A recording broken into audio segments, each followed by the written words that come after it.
Back inside the ballpark, the Rockies and Redbirds getting together. The Rockies got their season turned around in St. Louis, sweeping the Cardinals 4 straight. They went on to sweep Milwaukee on the road, won 11 straight baseball games, 17 of 18 to become relevant in 2009.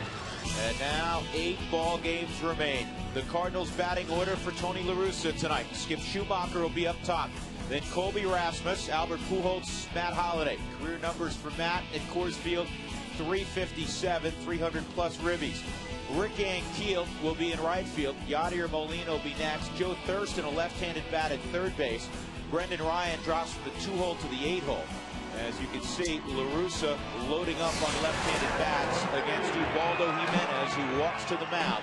And let's take a look at the Fidelity scouting report on the 25-year-old from the Dominican Republic.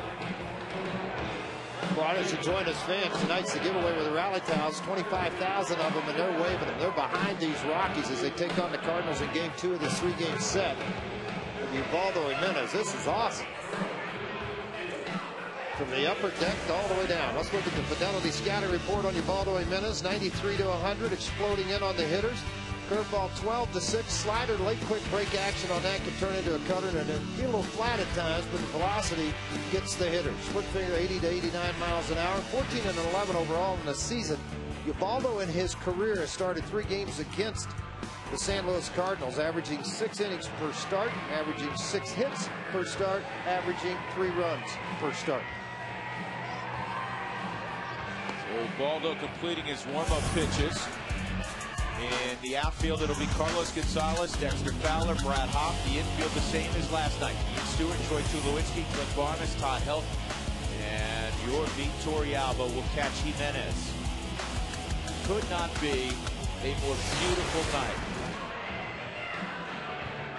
Mild temperature, a hint of autumn in the air, not a cloud, however, in the sky. As the Rockies look to build on last night's dramatic 2-1 victory. And they were able to win when Chris Carpenter was on the mound. And they'll have another chore tonight facing Adam Wainwright. But the Cardinals have their hands full also, because Jimenez is a tough guy to face as there is in baseball. Now you look second half for him, 8-2 record, 3.02 earned run average.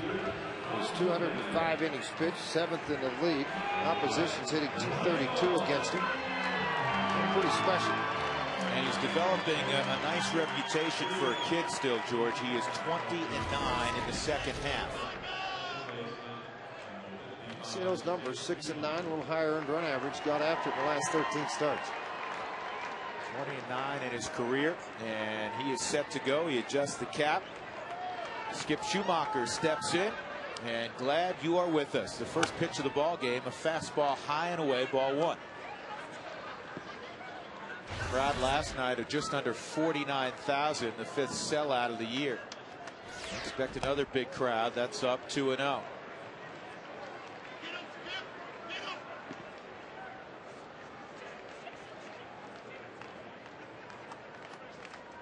Ubaldo has allowed 18 first inning runs this year. That is the most he has allowed in any inning.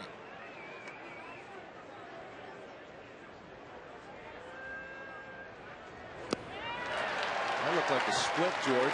At 87 miles an hour. And again, it's Torey Alba making the call on the pitch when it's 2-1 dead fastball hitter. Talk about the difference in Torey Alba. You can see the rotation of that hard split starting about belt high and then all the way into the dirt. See if he comes back with a 2-2. He did. 3-2.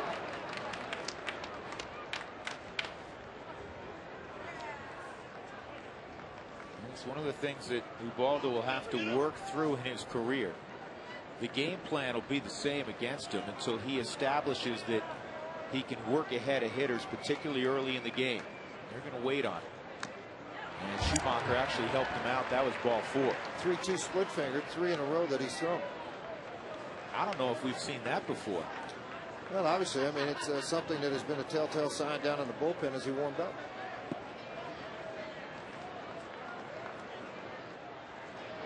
Ball 4.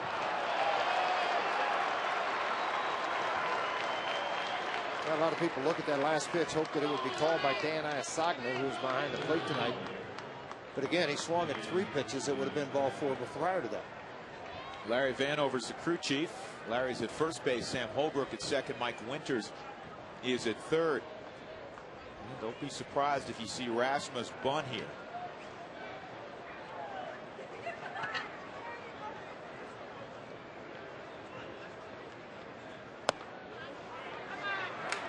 Baldo misses with a 97-mile-an-hour fastball. We've seen this pattern before.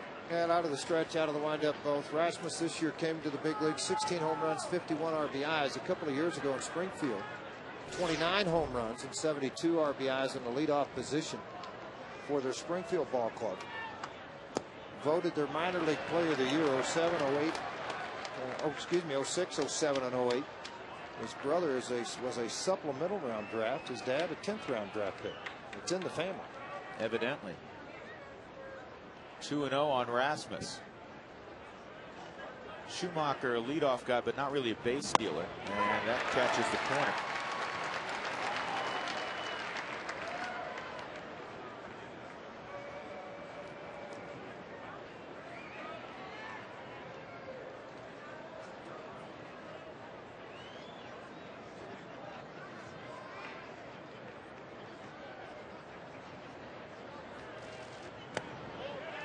It's outside. It's a 3-1 count. Pujols is on deck.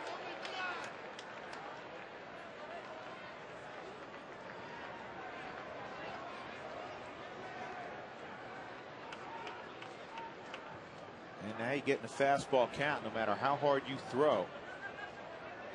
Guys could sit on it. Good swing there. Fouled off on a 99-mile-an-hour heater. Well, you know, you say that, but then on Schumacher in his first at bat, he threw them all split fingers in fastball counts. On a 3-1 split, 3-2 split, 3-2 split again, he threw it. Typically in that fastball count, I mean, that's what's coming.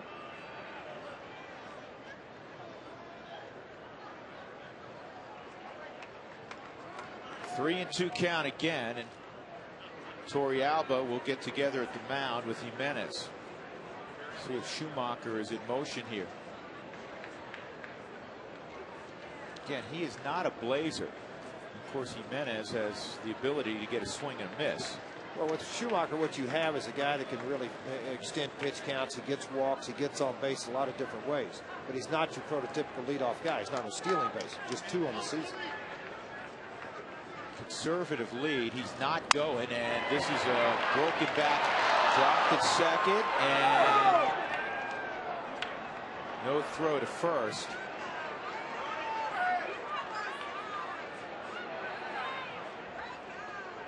So the force was made at second base. Well, good strategy by Tulowitzki. Honestly, folks, he didn't try to catch it. He just wanted to knock it down right in front of him, and the ball was spinning off the bat. Went right off at the end. All he's thinking about right here, to be honest with you, he probably could have turned it because Rasmus, he quit running. And then all of a sudden he picked up his pace the last 10 feet. 1 out. Rasmus at first, and here's Pujols. Albert last night was 2 for 4. Line drive single to right, and on an 0-2 pitch, he bounced one through the left side. You know what? You'll take that. You say 2 hits. You know what? You kept him in the ballpark, and he didn't do any damage with the hits. And he takes strike 1.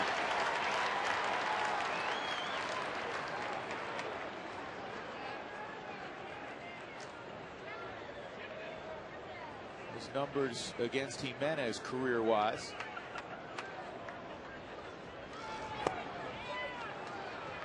Tried to bust him in with the heater. It's 1 ball, 1 strike on Pujols.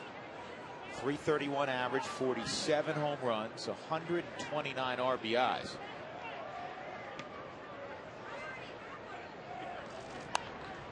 Good pitch.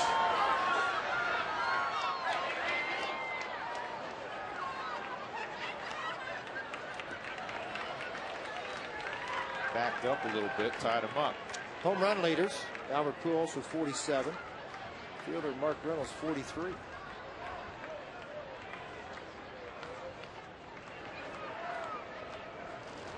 Strike 3. 99-mile-an-hour fastball that was very close to being strike 3 on the outside corner. Look in again. Well, when you square up a catcher like this, I mean, what else do you think should be called but strike 3? Let's look at the overhead. Was it off the plate? Man, if you're not going to give that pitch to your pitchers, whether it's Wainwright or Ubaldo, this game could be long for a long night. That's a pitcher's pitch on the block. You got to give it to him. Yeah, I believe umpires also know who's at the plate. They may say no, but now it's 3-2 on Pujols. 3 straight hitters, 3 straight 3-2 counts.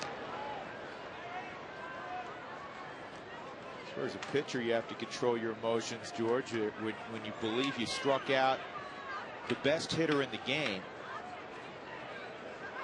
Well, as a young pitcher, yes. Ubaldo's not, to me, he's not in that category anymore. As many starts as he's made from 07 through 08 and 09. Let's come back and make another pitch. Runner going, ball 4. So now he has walked 2 here in the first inning. And he's got to deal with his old teammate Matt Holliday. And there's stressful pitches early. Let's take a look at Bert on what he keys to this ball game. Wainwright, Ubaldo, the starting matchup tonight. This is outstanding. And of course, the handling of Pujols and Holliday. Did not handle Pujols. He walked him here in the first. Now you get a shot at Holliday.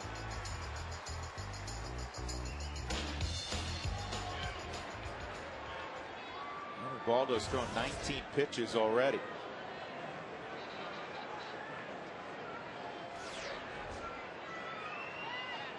Matt last night had a base hit to right. He was 1 for 4. Rasmus at second, and this is a blooper that Tulowitzki's not going to get. And the walks are going to hurt Ubaldo Jimenez. A 1-0 lead for St. Louis. And it's all created by not throwing strikes. And it's one thing if you put 3 hits together and produce a run. It's another when you walk 2 guys. Well, there's 2 things Jim Tracy will talk about that you can't defend. One is the home run. That's nobody plays out there. The other is the walk. Now got in on the hands of Holliday, but just his pure strength's able to muscle this ball out over Troy Tulowitzki and into the outfield. That's going to score the first run of the ball game.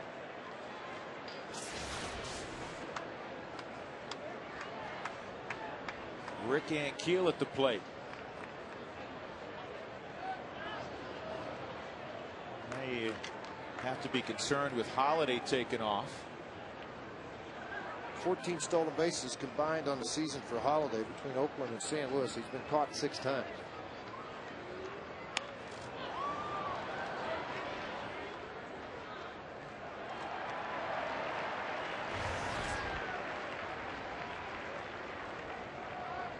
I've seen Ubaldo make so many strides over the last 3 years.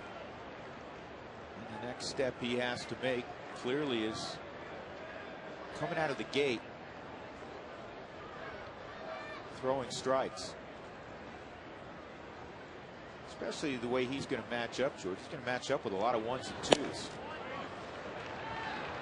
Well, typically that's where you ride, man, particularly late in the season where you have off days and you're going to skip the number 5 guy in a rotation, where in the first part of the year you may catch that 4 and 5 in the rotation, and then you get off days. Ground ball to first. Helton makes a play, maybe not. Jimenez will get the out at first. Pujols scores. It's 2-0.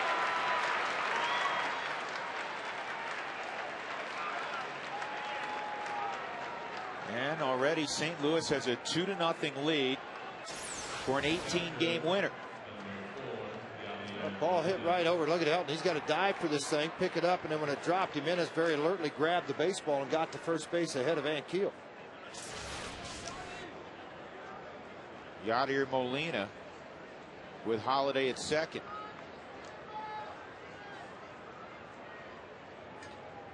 .23 pitches in the inning already for Jimenez. More balls than strikes. 12-11. He's now allowed 20 first inning runs this year.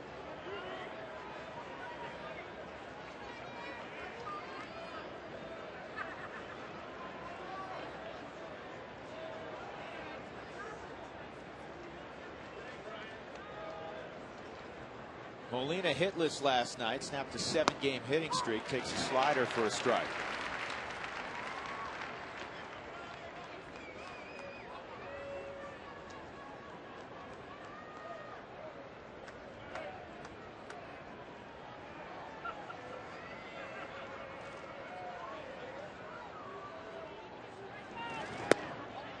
Ball and a strike on Molina.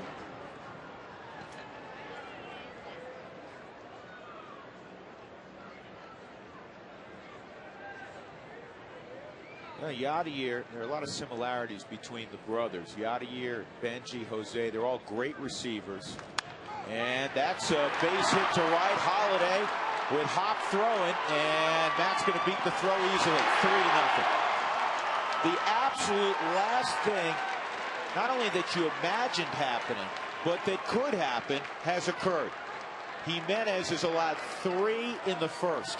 Well, on the other side of that is he has the lowest earned run average at Coors Field among any of the starters. I mean, in his career, he's got a 336. That's the lowest in the history of this franchise, where he's 8-11 this year. He's 8-4 with a 321.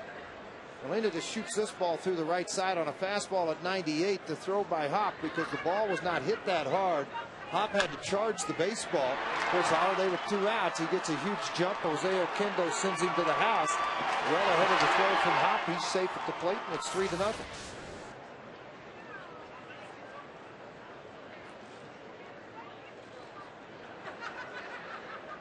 What you really hate about it, not only the outcome, is you look down at your scorebook and you say they have 3 runs. They have 2 singles, a bloop single and a hard hit ground ball through the right side. If you don't walk people, you're not dealing with 3 runs. Nowhere close. Well, you open a door for this type of team with their RBI people that they have, and opening a door with walking someone, they're going to take advantage of it. That's just what they've done. Yeah, they got him picked off.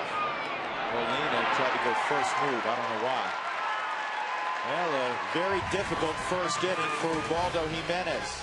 He has spotted the Cardinals 3 runs on just 2 hits.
Jim Tracy, he's not the manager of the year in the National League. You better recount the votes.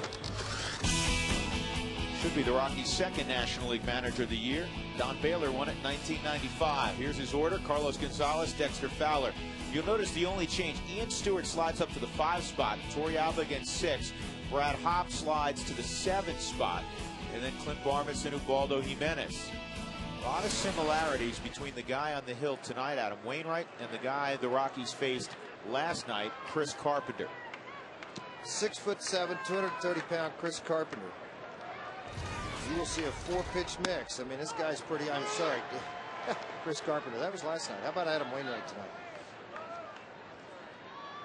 4-pitch mix out of this guy. 7 games against the Rockies, 2-1. Only 3 of those have been starts. Remember, he came up as a reliever, actually a closer for them in a World Series championship. Well, how about as nasty as he could be? You know, how about this? He has never given up a run at Coors Field. 8 2/3 innings, no runs, just 4 hits allowed. And a good start. Gonzalez reaches down and rips it to left field. Hit so hard, Holiday bobbled it. So Gonzalez again nursing a tight hamstring. Leads things off with a knock to left as we take a look at the Fidelity scouting report on the 18-game winner, Wainwright. 89 to 96. Pretty true four-seam fastball down and away. He has a 12-6 hook, hard biting. That's the strikeout pitch. He's worked on a slider. It's turned in more of a cutter, a lot like Carpenter's last night. Change up to left-handed bat, 76 to 81.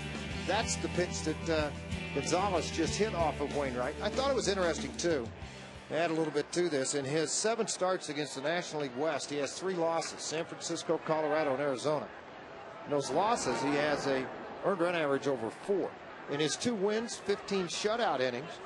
And in his 2 no decisions, he pitched 16 innings and given up 5 runs. But again, the National League West has kind of had its way with Adam Wainwright. Fowler owns a home run against Wainwright. Takes ball 1.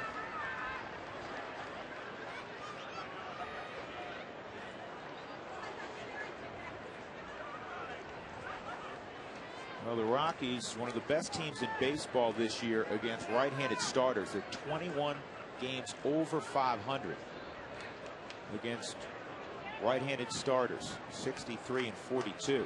And that's line foul.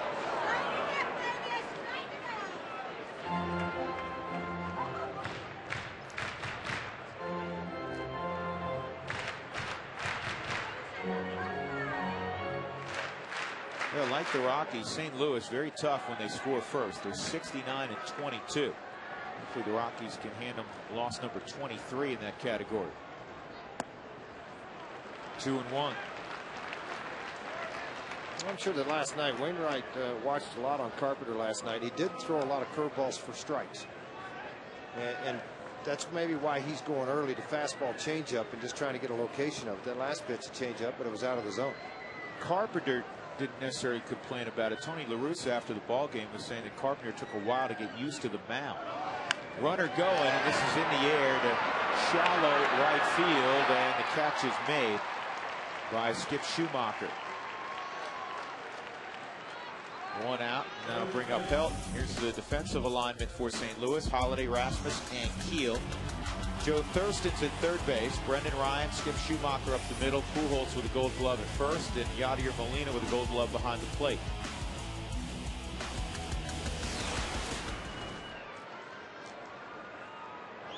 From a confidence standpoint, it would sure help to carve out a run here in the first inning.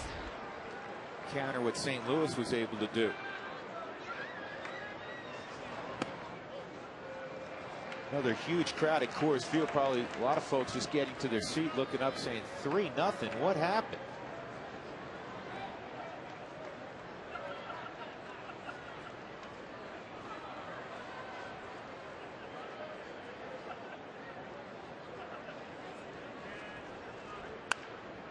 A lot of things started the right way for Adam Wainwright. Think about this: his run support's nearly 6 a game, 5.84. which is 5th in the National League. So when you're 18 and 4, obviously you're 18 and 8, you're going to get some things go your way. Earned run average, I read at 259, but a lot of runs scored when he's on the hill.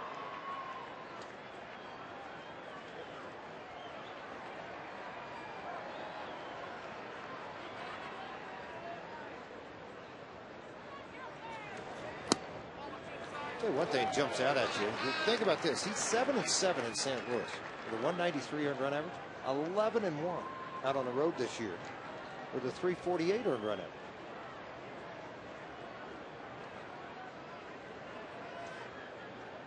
Hey, again, the other thing that jumps out at you, the number you just mentioned, the run support.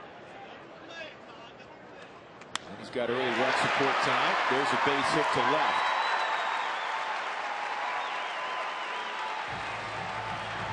Two on for Troy Tulowitzki.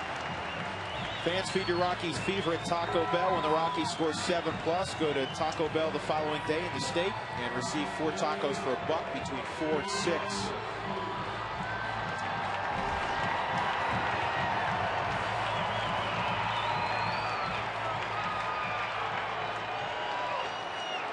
It's a whiteout. Reminds me of an Avalanche game a few years back.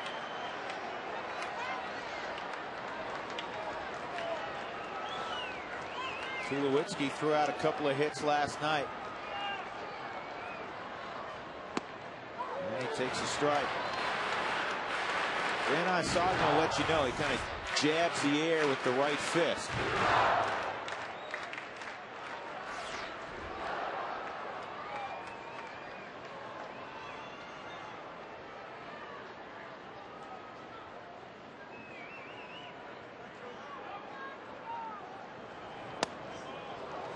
In the kitchen, really knocked an appliance off the counter. 1-1. A little more velocity, a little bit more of a purpose pitch at 93.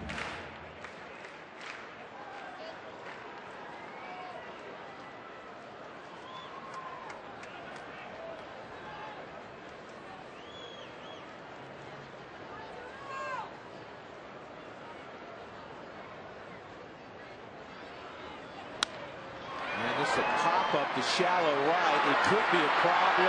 It won't be. Again, Schumacher, who's an outfielder by trade, goes back on the ball twice now in the inning to produce outs. Yeah, Tony La Russa handles an awful lot of the defense for their ball club. And as he came set, he looked over. Schumacher was really pinching the bag on Gonzalez in case they were trying to steal third. And Tony was just up with his hands telling him, get back, get back. He wanted him back in a defensive position on the right side of the infield. And Tulowitzki's ability to go away. Ian Stewart will step up.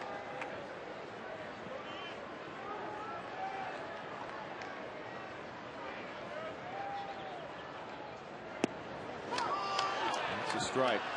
You know, off camera a moment ago after the pop-up, Albert Pujols, Todd Helton were chatting for a moment. Obviously, Albert said something that Todd found humorous. Todd kind of pushed him away playfully. Two of the absolute best in the game.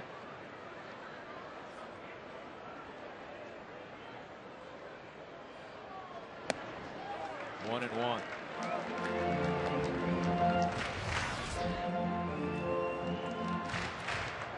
Stewart 1 for 3 last night. He has a home run in 5 of his last 9 ball games here at Coors Field. Rasmus plays a shallow center field. Good swing. Very good swing on a 94-mile-an-hour fastball. That's not exactly where Molina wanted. He wanted it on the inner half of the plate.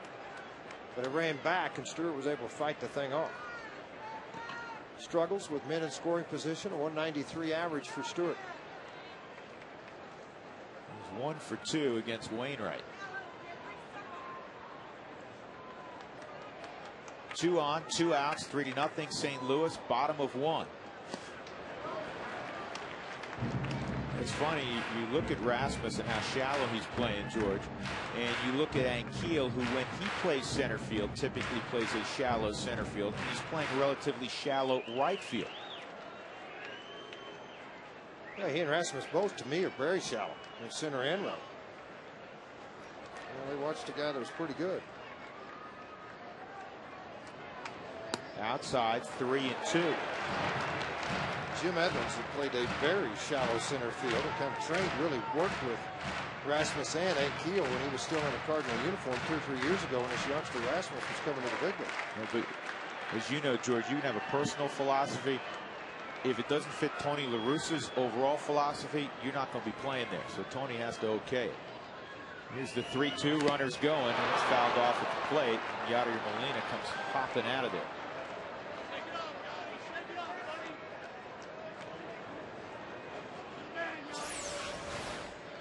Fastball on the inner half of the plate. Stewart just catches the top half of the baseball, and it just goes right down and catches the ankle bone of Molina.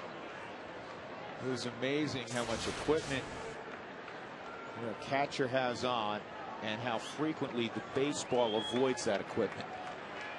It will find you. Pitch number 21 of the first inning for Wainwright. 3-2 on Stewart. Runners will be moving again. And this ball is lifted to left field, playable for Holiday. Now the Rockies get a couple of knocks, do not score. They trail 3-0 as we go to the second.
by Exempla Lutheran Medical Center. Aaron Cook came back last night after missing 5 weeks and really couldn't have pitched better. 5 shutout innings, 4 hits. 2 of them were more of the weak variety. I liked the comment by Jim Tracy after the ball game when asked about Cook's performance. The question was, were you surprised? And he said, I was stunned. And he repeated it. And it was not as if he qualified it by saying, it's not like I didn't expect Aaron to pitch well. He goes, I did expect him to pitch well, but to have the kind of command and to produce 12 ground balls and be really as dominant for 5 innings as he has been all year long. You go back to the very good first half he had. He used the adjective stunned. Great to see. Well, you know what I like to see was the consistency of the velocity, really, the 89-91 through the whole game. You know, you would expect with a shoulder it would start to back down a little bit, but it never did. And the nice part was when he needed to go get a little extra, he went and got it.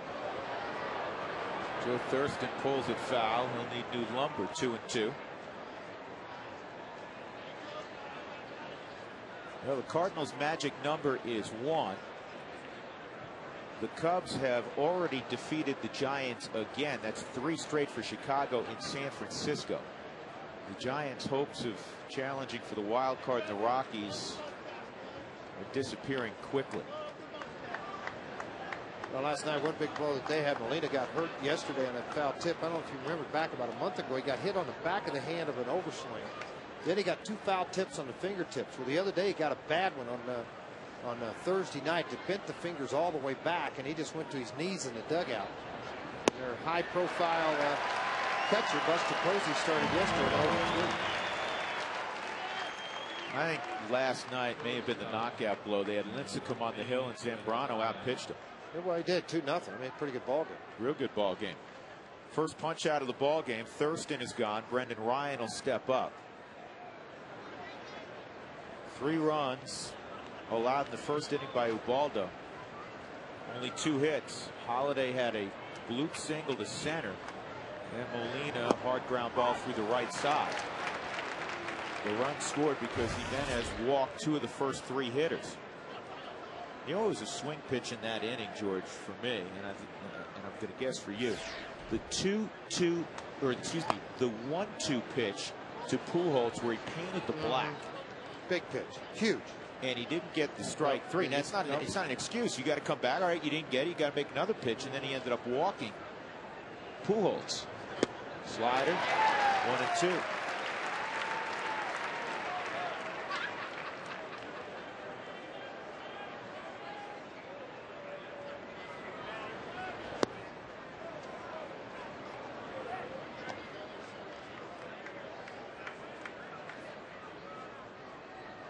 Brendan Ryan has great hands at shortstop.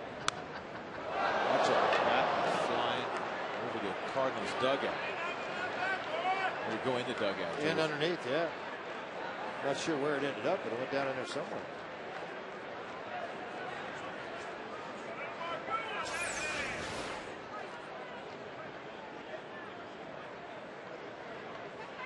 That's why you pay attention. You never know what's going to come through over the top of that railing. 2-2 again on Ryan, and it's a slider, 1 hopper to Tulowitzki. Great strength, and he gets Ryan by a step. Not a play he can't make. I don't make a mistake on this next guy coming up. Got a couple home runs. Yeah, a couple of home runs, 4 RBIs in his career. He swung the bat well. Wainwright with 5 home runs and 17 RBIs in his career, a lifetime .232 hitter this year at a $145.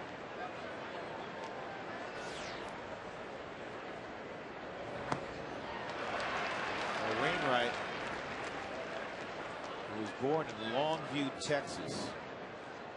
He was a tremendous, he was born in Brunswick, Georgia.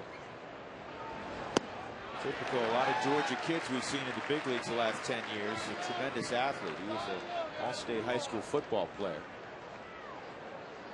Went on to be a #1 pick. Well, Drew and I were reading this before the game and looking up some stuff on Wainwright, and all of a sudden he said, high school football player, all-state. We're thinking tight end, 6'8", 225? No, he was a place kicker. Also played some wideout. He's a pretty fair athlete. Good inning for Jimenez. We'll go to the bottom of the second. The Rockies trailing 3-0.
Inning number 2, Torrealba will lead it off. 6, 7, and 8 for the Rockies. We check in now with Alana Rizzo with tonight's Mike Shaw Auto Update. Alana, how are you? I am great, Drew. Thank you very much. I asked a couple of the players earlier today about how much of a confidence builder it is when you beat a guy like a Chris Carpenter last night or possibly an Adam Wainwright tonight. Ian Stewart said, you know what, it absolutely gives us so much more confidence because we know that in the playoffs we're going to be facing that caliber of a pitcher every single night. And I asked Jim Tracy the same question. He goes, I don't think it gives you that much more of a boost in terms of a guy like an Adam Wainwright versus an Edward Mujica, but he did say what gives you the boost is the fact that you still get to keep that padding of the next team that's kind of chasing you. In this case, it looks like the Braves at this point. He said, of course, it's nice to get a win with a kind of guy like that on the hill. Hopefully the Rockies can get to Wainwright tonight, guys.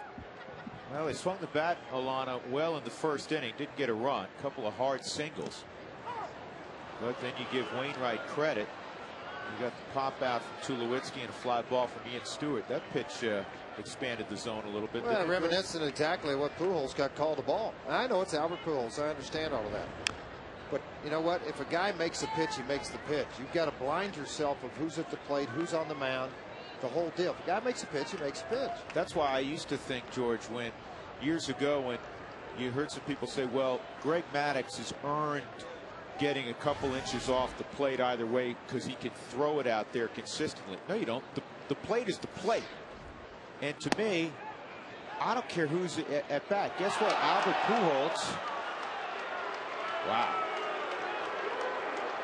If Albert Pujols takes a pitch that's a strike, it should be strike 3. Well, you know, that's the thing. Everybody argued about Maddux, Glav, and all those guys when they were down there because the catcher set so far outside that a lot of those pitches were called strikes consistently over. And not sure it's there. Where's this pitch? I mean, did he go around?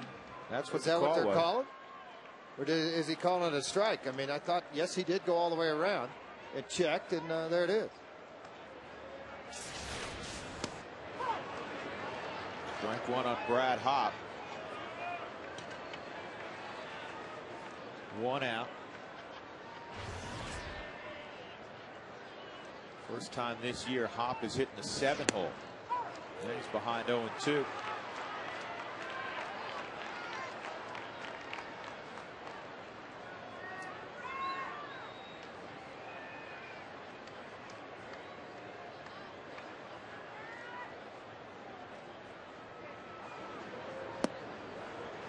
One ball, 2 strikes.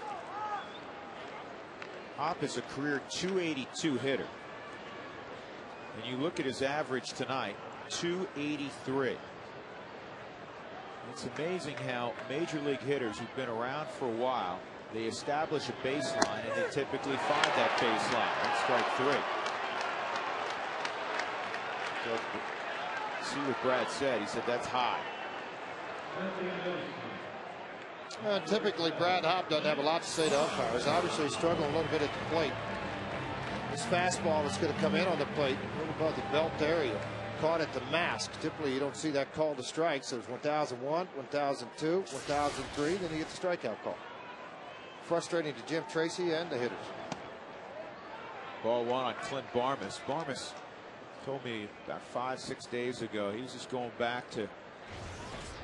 Said, I'm going to be an athlete at the plate. Forget about this approach and that approach. I'm going to keep it simple and just be an athlete at the plate. And drills this to right center field. And he feels that point chase. Clint Barmas into second with a double. That was an athletic swing. Well, the other thing I've noticed a little bit about him, more teams have gone away. San Diego did that. They followed up San Francisco, Arizona, and he wasn't having much success. Well, guess what? 30th double for Barmas on a ball. Let's take a look at this and where it was hit or where it was pitched on the outer half of the plate. See where this ball is? Typically at difficult times with this, the ball ran back. It was high. And Barmas' strength just takes the ball into right center field out of the reach of everybody.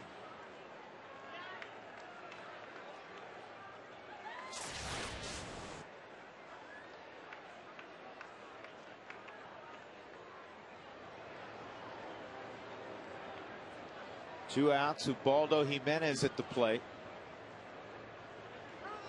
Trying to help his own cause. Baldo has a couple of RBIs this year.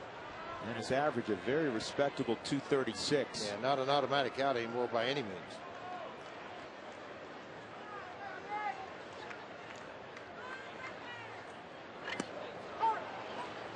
You see, this is what's amazing to me.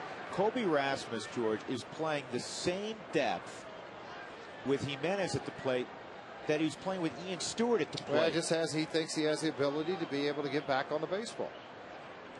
And at Coors Field, managers have different philosophies. Some guys say play shallow and cut down on the blue pits like a Matt Holliday had, or what Pujols did. But how do you play shallow with those two guys at the plate? How do you play shallow with Ian Stewart at the plate? Well, see, I agree with I don't understand it. Yeah, I agree with his positioning right now. I didn't understand it with Stewart. 0-2 on Jimenez. And he waves at a curveball. So Barmas doubles, and he clears Jimenez out of the way in the second. Rockies will go to the third with a 3-0 deficit.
Online.com or pick up a magazine at over 200 locations. By Big Brothers Big Sisters, donate your card with Big Brothers Big Sisters. You get a free tow and tax break, and you'll help change a kid's life. And by Ampco, AA MCO.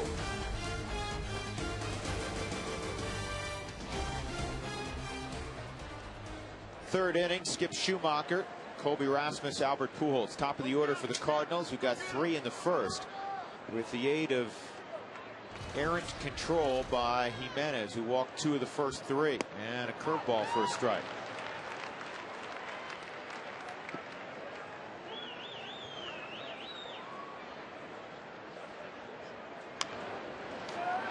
Easy play for help.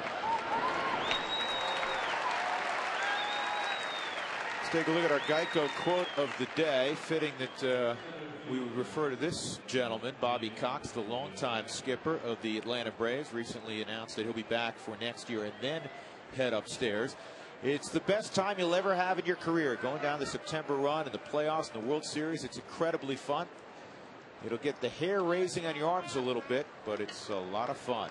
And all of a sudden, the Braves are having a lot of fun. Jim Tracy, Tony La Russa, not unfamiliar to September and October runs. And this ball is into right field for a base hit for Rasmus.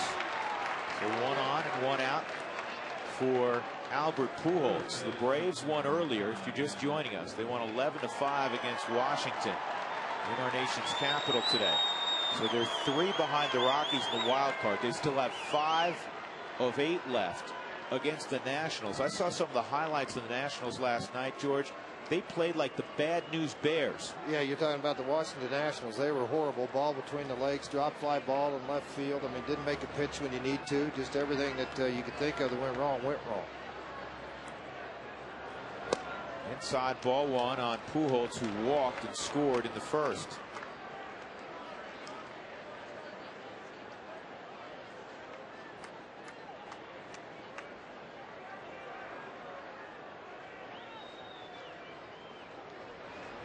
Two and 0. I asked Albert if there's anything he has learned now about Matt Holliday playing with him every day as a teammate. And he said, you know, I haven't really. He said, I knew he was a great player. I knew he worked tremendously hard. And he's all of those things. And then some. Said he's been fabulous. 2 and 1. I was talking to Hal McRae about both of these guys, Pujols and Holliday, and I said it's got to be nice when your 2 best players, 2 of the best hitters in the game, are also your 2 hardest workers. I said absolutely, it sets the bar high for everybody else. 2 and 2. I think what Holliday's benefited from too is they're going to pitch Matt Holliday a lot like they pitch Albert Pujols. So he can watch in the on-deck circle and say, all right, they went this. They went curveball, slider, change, or they went fastball, slider. He's not going to get a lot of things different than what Albert Pujols does. One of the things Helton was talking about, George, now having Giambi, because, again, similar type hitters, same side of the plate. So pitchers are going to work them, to your point, in a similar fashion.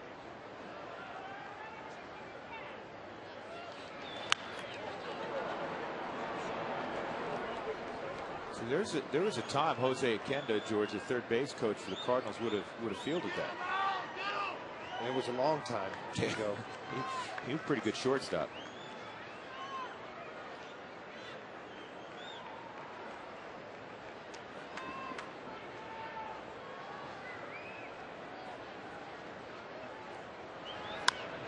And a ground ball to short. And the Rockies turn 2. You got it easily.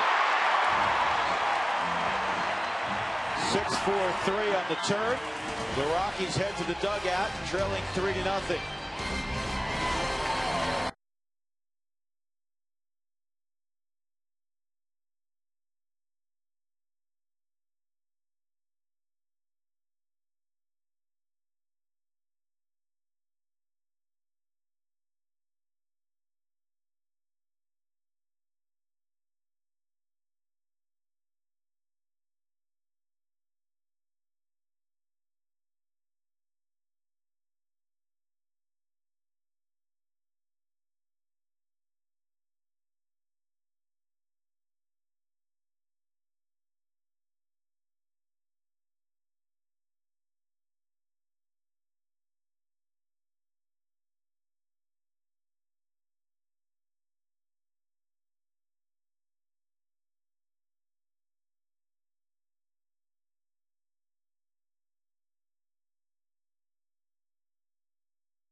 bottom of the third.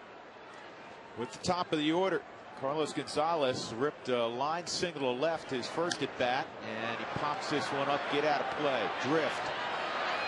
Not going to happen. Thurston makes the catch. One out. Fowler coming up this day in history, brought to you by Dex. Dex knows. Well, Mike Piazza on September 26, 1997 hit a ball that, well, it may still be traveling. Look where that thing landed. On the concourse. In right center. Well, it was in left center, but it's right below our set. Where Tom Helmer, wears a hard hat just in case somebody hits one 500 and some odd feet. Piazza could hit him far. You know Tom waving way up there? Oh, those. It's all the camera guys. I don't know who's out there tonight. Brian Peters on the right, Donnie Mills, Joey Kelter, Brooklyn Joe. Brooklyn Joe, wave. He can't hear us. Joe Kelter has the thickest Brooklyn accent. And there he is. West of Brooklyn, west of Flatbush. 0-2 on Fowler. 1-2. Dexter's done a nice job being able to lay off of that pitch. And first part of the year, a lot of guys wear him out on the back foot with that breaking ball. And I think that's one of the reasons his average has been able to set around the 270, 275 mark, because he's stayed away from that. That was filthy. 2 outs. And Helton will come up. Wainwright with 193 strikeouts to start this ball game. That was 5th in the National League. Very good ability to position the ball both sides of the plate.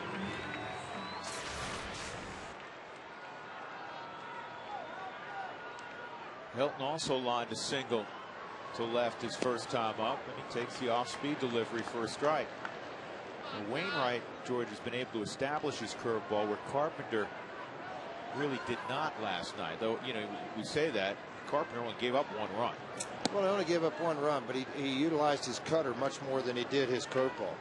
His curveball, he kind of flipped up, didn't have the ability to finish. I saw him this morning. He had actually had breakfast over at Sam's number 3, 15th and Curtis.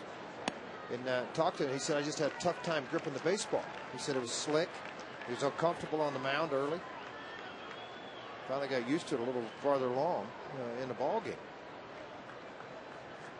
Well, he may have felt uncomfortable, may have had trouble gripping the baseball, but still pretty good. 1 run in 7 innings will work. Well, that's probably why he's as good as he is, because he is never satisfied. Todd bounces it down the right field line. Rick Ankiel is going to have to take the long route, and Helton will shut it down at second. That's the wise move. Remember, Ankiel, too, a former pitcher, he always had the strong arm. Even when he came back, he had a very strong arm, yet he just couldn't throw strikes. He got the yips on the mound, but came back. Phenomenal story. Came back as a hitter and has made it back to the big leagues after time in the minor leagues. Here's the pitch. Inside fastball on the Hyundai Camry. Helton just able to turn over this thing at 92 miles an hour. Pujols playing well off of the line. Typically, the defense set for him. I thought it was interesting because Ankiel thought he could cut that ball off, but he regrouped and got back and shut it off in time to keep Helton at second. It's always nice when you can move ahead of the babe on a list. Isn't that amazing? 507 doubles now for Helton. 44th all time. 36th double of the year.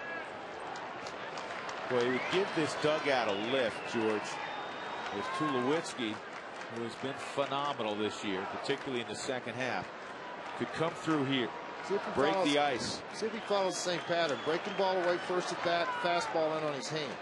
Then he went away with the breaking ball. He went away and kept the ball away to slider at 87. He's pitching to Tulowitzki like he doesn't want a whole big part of him. He's got Stewart in the on-deck circle, who obviously swings and misses more than Tulowitzki. 30 home runs, 86 RBIs. I know the other guy has a lot of home runs, but he's not hitting 280. He's hitting 232. Tulo's averaged 291 entering the ball game, which is what he hit a couple of years ago as a rookie. That's a strike. 2-1. Troy has a 9-game hitting streak. 417 average during the 9 games. Rockies last night, 2 sac flies. They were 0 for 3 with runners in scoring position. Not many opportunities. Tonight, they're 0 for 3.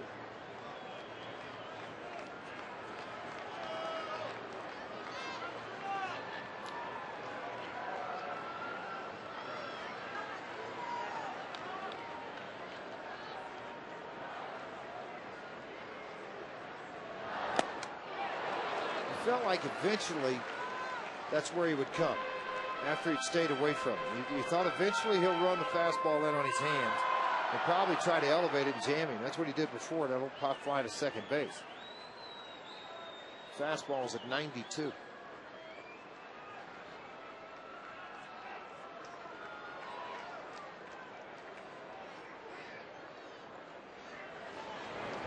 And a ground ball cut off by Thurston. High fly, threw it away. Helton coming home. Pujols his throw, not in time. Rockies catch a break. Joe Thurston just airmailed that. It's 3-1. The tough part, George, was getting to the baseball. Once he did that, it should have been routine. It should have been very routine. 12th error on Thurston at third base. A non-drafted free agent signed by the Cardinals. It got to the big leagues. Big hook. Wainwright did what he wanted. Cut the ball off, and then he just worked under the baseball and cut it. I mean, he misfires on this thing, folks, by about 10, 12 feet. Glad he did. Pujols took off after the baseball, but Helton, no hesitation. He took off, scored. You know, the mistakes by Ubaldo, walking people, a couple of blue pits. Take advantage of this mistake. Stewart takes a strike on a 92-mile-an-hour fastball. Stewart hit a fly ball to left field, as George just mentioned. 12th error for Thurston, which is an alarming number because Joe's not out there every day. Not playing in a lot of baseball games. He's a versatile guy. There goes the runner, swung on and missed. Was it a foul ball?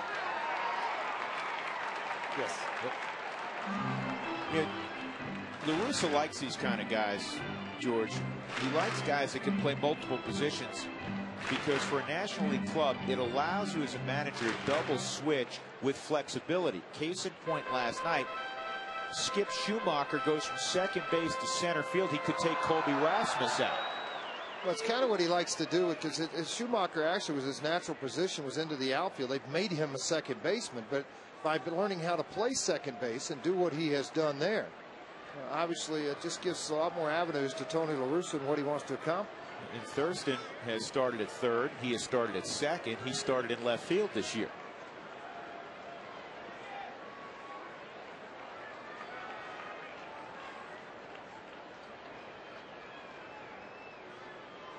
Oh, and 2 on Stewart.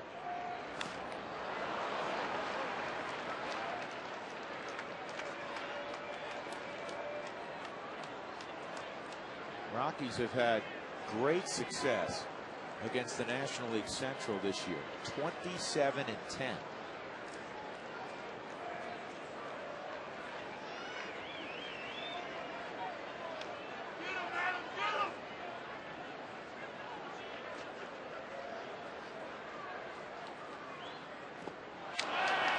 And Wainwright with his 5th strikeout of the ball game. He gets Stewart. Rockies catch a break. They get a run on the error by Thurston. It's 3-1 as we go to the 4th.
You know, we've played really well since I've come over, and you know, I think we got a chance to do some special things, and it's a good group of guys, and we're having fun. We're playing well, and looking forward to a chance in the postseason.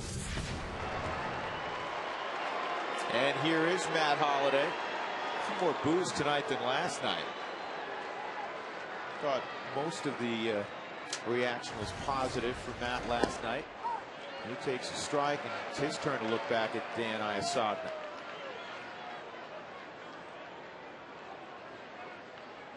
Now with a 9-game hitting streak after his bloop single that drove in a run in the first inning. That was his first at bat ever against Jimenez. Jimenez didn't face Matt in Oakland.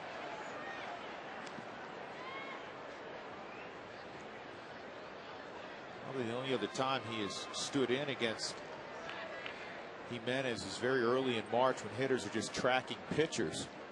I'll tell you what, Matt Holliday put up some pitches, I should say. I'm sorry. Huge numbers while he was here at Coors Field, wearing a Rockies uniform. Changeup misses 1 and 2. Let's take another look at those numbers very quickly on Matt Holliday. 5th in runs, 5th in doubles, home runs, 308 RBIs, and what a September he had in 07.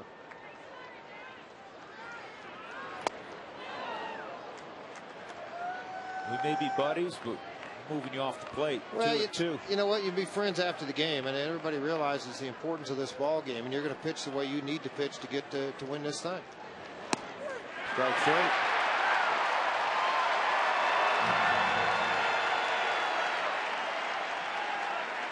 One out. That'll bring up Ankiel. That's the second strikeout of the ball game for Jimenez. Ankiel had an RBI ground out in the first inning.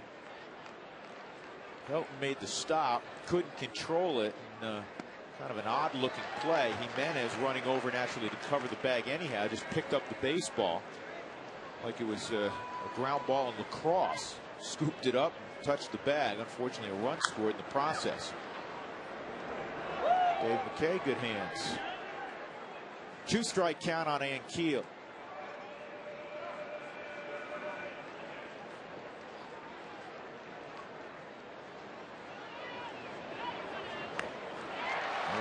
Keel's gone. Too quickly out. That'll bring up Yadier Molina. It will take us to our Aflac trivia question.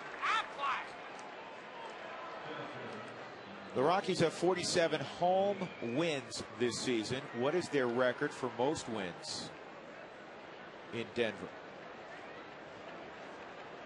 And they're getting close. They're just a half game behind San Francisco for the best record at home in the National League. And all of a sudden the Giants can't win at home. They've lost the first 3 of that series against the Cubs, and it's more and more like San Francisco will be spectating in October. This time of year is such a blast. You figured the last 3 weeks, George, that it was the Rockies and the Giants, the 2 rivals in the same division. And now with 8 ball games left, you're not worried about the Dodgers anymore because you really can't catch them. They're going to win the West. It's the Atlanta Braves in the East you're most concerned about. Well, all of a sudden it all coincided with the fact that they got back. They got back Tim Hudson when he started to pitch in that rotation. And also Vasquez gets his 15th win last night. He pitched complete game. They've won 13 of 15.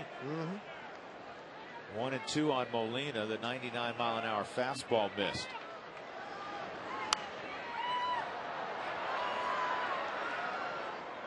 Saying earlier, there's a lot of similarities between Yadier and Benji in particular. Great receivers, guys that throw the ball very well, very durable catchers.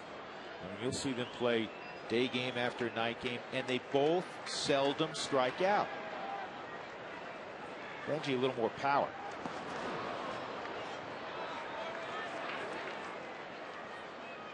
Yadier counters with a little more speed. 9 stolen bases. Been thrown out 3 times. But you know what? As you know, George, you sat in a million meetings. When you're going over the hitters in a pitcher's meeting, that's brought up. Oh, it is. We talk about guys that are contact guys they hit and run with, guys that don't strike out. Foul tip that ball, keep it alive, barely. But yeah, you're going over it when you do an advance meeting. You're talking about the starting pitcher will talk about how he's going to pitch and how he wants him placed defensively, and then you talk about the action guys. Guys are going to bump for base hits. Guys are going to bunt and run. Guys are going to hit and run. And Yadier Molina's name obviously comes up on the hit and run charts because he doesn't strike out. Puts the ball in play. Very good back control. Got it. How about that inning? 1, 2, 3. 3 punch outs for Jimenez. Well, looks like he got the rough inning out of the way. He's been very good since that first inning. 3-1 ball game as we go to the bottom of the 4th at 20th.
Rally cap is if it, if he leans forward, George, and it tumbles off, he's going to spike the person in front of him. Because the Rally Panda had spikes on. He bought him a ticket. Do you have his own chair? Yep, sure does. Either that or his wife and daughter went to get something at the concession stand. He's got stuck holding the bear. Torrealba struck out looking his first time. Here's 0-1 from Wainwright, and it's a good breaking ball. 0-2. Wainwright has struck out 5. He has allowed 4 hits, 2 singles, 2 doubles. The Rockies scored last inning after a 2-out double by Helton. Tulowitzki bounced one in the hole that Thurston came up with and then fired over the head of Pujols. So Wainwright has given up now his first run at Coors Field, but it's not an earned run. Pitched almost 12 innings at Coors Field without allowing an earned run.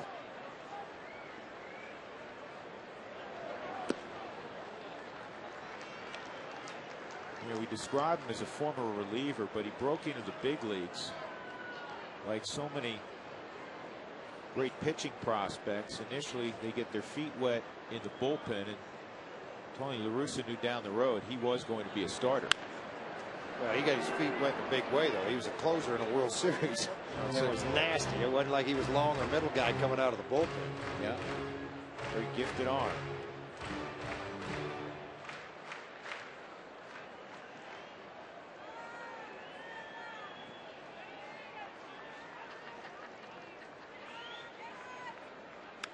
And Torrealba, what a piece of hitting that was. George, that was a 9-iron. What a piece of hitting by Torrealba. A leadoff knock here in the 4th. That was a nasty breaking ball. Very nasty breaking ball. You can see the finger kind of up in the air on that curveball, and he spun it down onto the ground. I mean, look at Molina. He's going down to block the ball, on a swing and miss, and all Torrealba did is just drop the head of the bat down and bloop it into center field. Well, you said it during the open, not trying to do too much. Brad Hopp struck out looking his first time.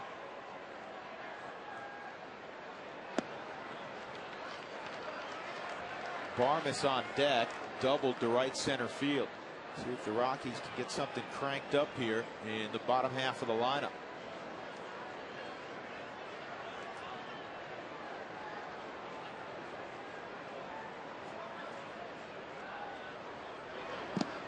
Two and 0.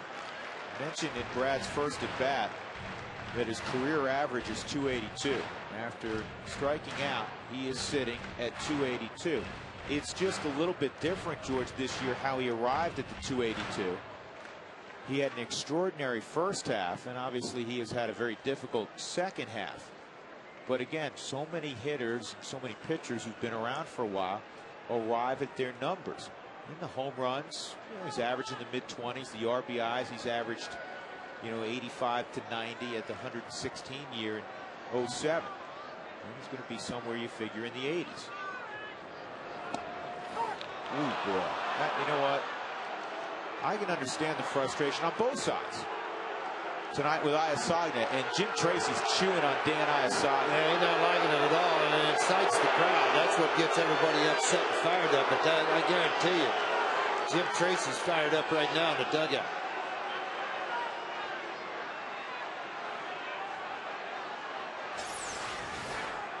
I mean, this is 2 pitches in a row. This is not only high, it's outside. It's above, George, it's above the mask. This ball's blasted deep left field. Get up and get out. We're tied at 3. There's an answer. Very next pitch, Brad Hopp ties it up with a 2-run shot. Here come the Rockies. And here comes these fans. Is this not beautiful or what? These rally towels? Oh, what a pretty sight. Brad Hopp going deep, 2-run home run to left field. And a bunt attempt by Barmes, and Yadier Molina. I don't know what happened there. Did it go off with Yadier again? Barry Weinberg's out to look at their all-star catcher.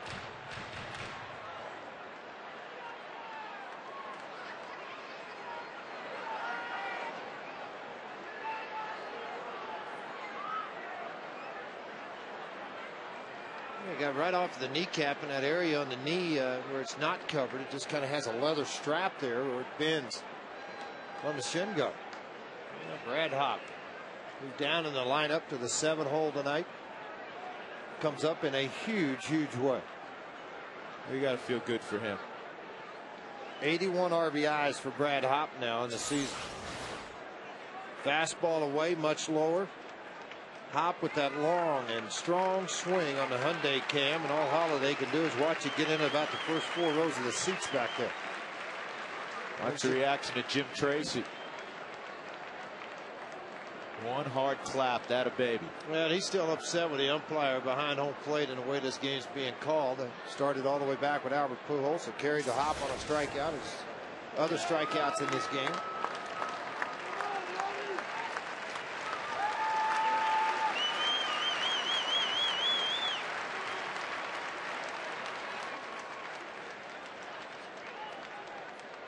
George, you have to like how the Rockies have swung the bat against Wainwright. Better swings tonight, quite frankly, than they had last night against Chris Carpenter. Ball's hit harder. Yep. Ball's been hit harder. Not so much trickery, even though he has some punch outs. All those came back in the second inning. He struck out 3 of the 4 hitters at the bottom of the order. Those same 2 guys he struck out, Torrealba blipped it and Hopp hit it out of the ballpark. Here's the 0-1 on Barmes.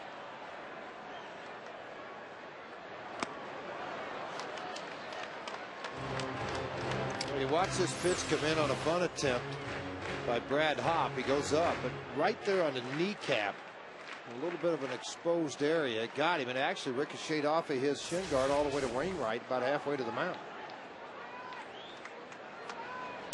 Baseball smoked down the left field line. Holliday's going to have to go in the corner. Barnes has his second double of the night. Still nobody out. The Rockies have the go-ahead run at second.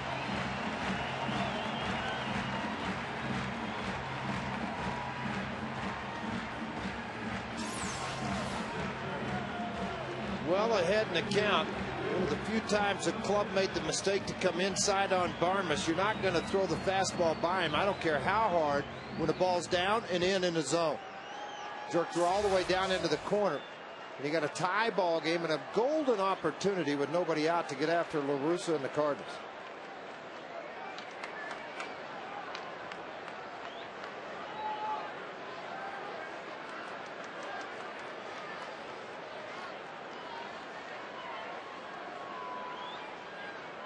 They got the wheel play on.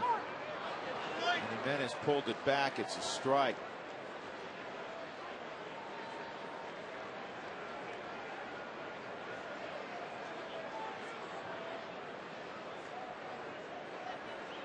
Molina is calling out Barry Weinberg. George, you see that?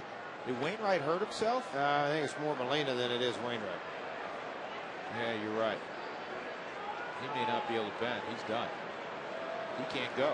Yeah, Jason LaRue's going to come into this ball game more than likely. I mean, he's kind of the guy that's been backing him up all year long. They've got Pagnazia as a AAA guy that's been around, but LaRue will be the guy they should go to, I would think. I don't think you have much choice. I mean, Pagnazzi, the nephew of Tom Pagnazzi, I don't think he's going to put a young player into a ball game like this.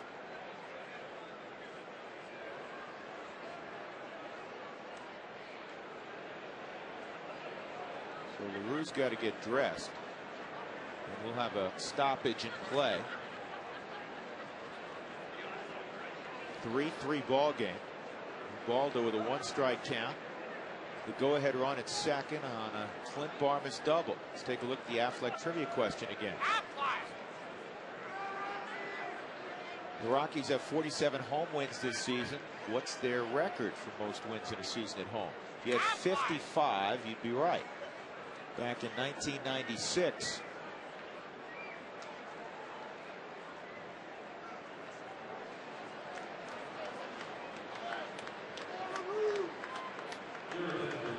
Jason LaRue's going to go out and make sure they're on the same page with the signs with a runner at second base. It's easier for the backup catcher to get the gear on, George, than on occasion. We hate to see when it happens. A home plate umpire gets injured. He's got to go out. One of the other three guys has to go back underneath and get dressed. That usually takes about 7-8 minutes. Well, everything's underneath. The other's on the outside. Yeah. The catcher comes out. Everything's on the outside of his unit. The other guy's got to go inside, put everything inside. Undressed and redressed. So Molina is out, and Jason LaRue, the former Cincinnati Red, is in.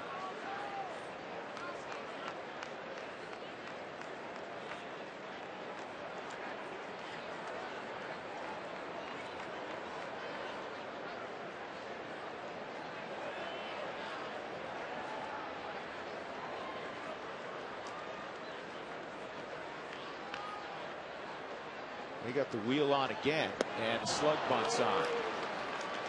0-2. Well, now a lot of heat on Jimenez, who's been very good getting the sac bunts down. He's going to have to get one down with 2 strikes.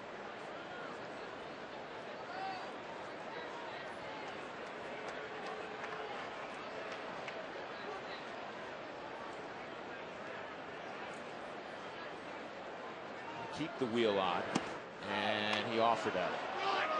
No, he didn't offer at it. What'd you think, George? If he pulled the bat back, it was why he's dropping to the one knee. Let's watch. Looked like he dove out. Boy, you know what? That's a break for the Rockies. I thought he pulled it back after the pitch was gone. Well, you do get another shot at it on a 1-2 count. He threw a hard breaking ball there. Let's see if he goes back to it again. Hard pitch to bunt. If you throw something with some velocity and some tilt to it, harder on the batter.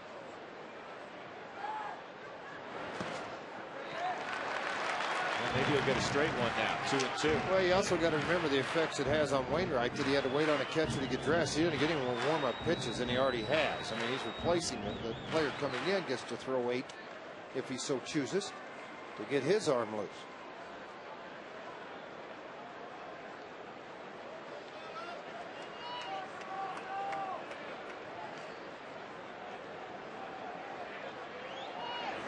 Strike 3. So, you know what? I don't understand that.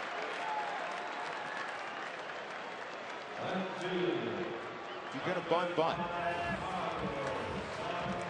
If you don't already have some season tickets, let me tell you a way to do this. Your postseason tickets, you can guarantee it by putting a deposit on 2010 season ticket deposit. Deposit guarantees priority to league championship and World Series games. Call 303 Rockies or go online to ColoradoRockies.com and put down your deposit for season tickets next year, and then work on some postseason right after that.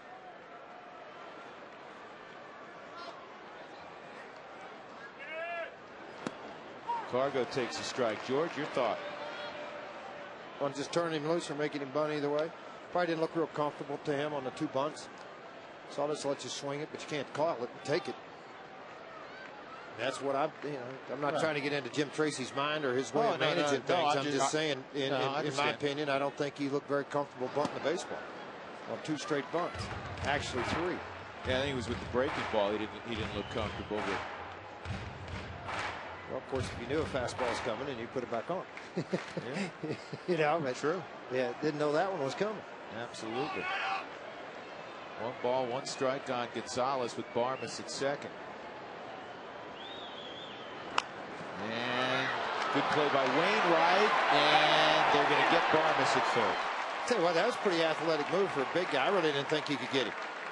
I did not think he had a shot at him. Particularly after the way he had to go catch the baseball. I mean, he's 6'7", 6'8". He was able to grab the baseball, snap throw to third. It's not a force, it's a tag. And I mean, it's just caught, and Barmes looking out, going to head first slide, try to get to the outfield side of the bag. Called out at third base by Mike Winters.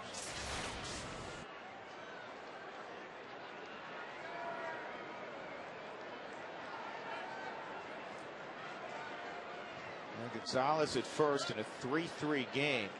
Ordinarily, you'd think this is a great opportunity to swipe a bag, but I don't think the Hammy's ready for that. Thurston jumped on the bunt, and Fowler is gone easily. The Rockies tie it up in the 3rd inning. A 2-run home run to left off the bat of Brad Hopp.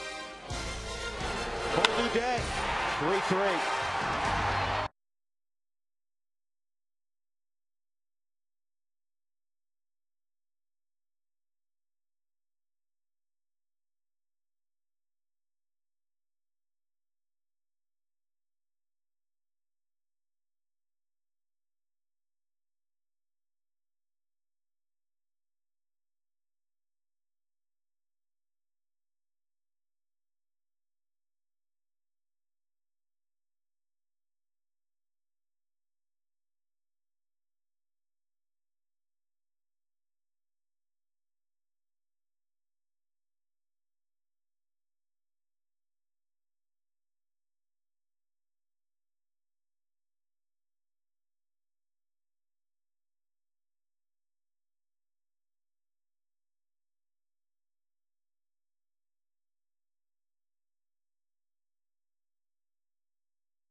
Something else, gas. Buy any new Hyundai and get a whole year's worth of gas for $1.49 per gallon. By Geico, 15 minutes could save you 15% or more on car insurance.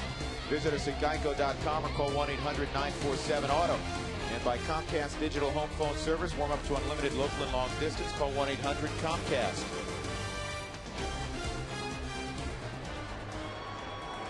Brad Hopp has tied it up with an opposite field 2-run home run against Adam Wainwright.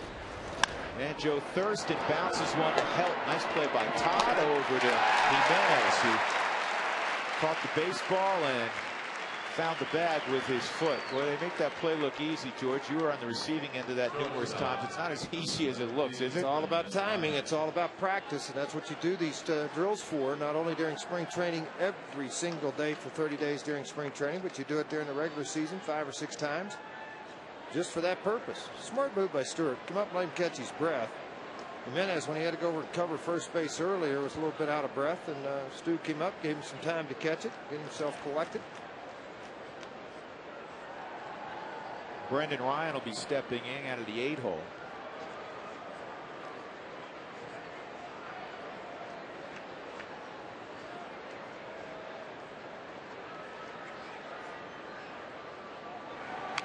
And a drag bunt attempt. That's a smart play too by Ryan. Why not? He's back behind the bag, given an opportunity to do it. He hit a ground ball to shortstop last time up. Yeah, and you got a pitcher who's just sprinted to first base. Hey, if your windshield's damaged, please call Colorado's #1 team, Elite Safelite Auto Glass, 303-287-5000, or visit safelight.com. Rockies and Cardinals tied at 3. Late timeout by Isagna for Ryan. He asked for it. He gave it to him. Typically, they're not doing that. The ball, though, was halfway through the delivery.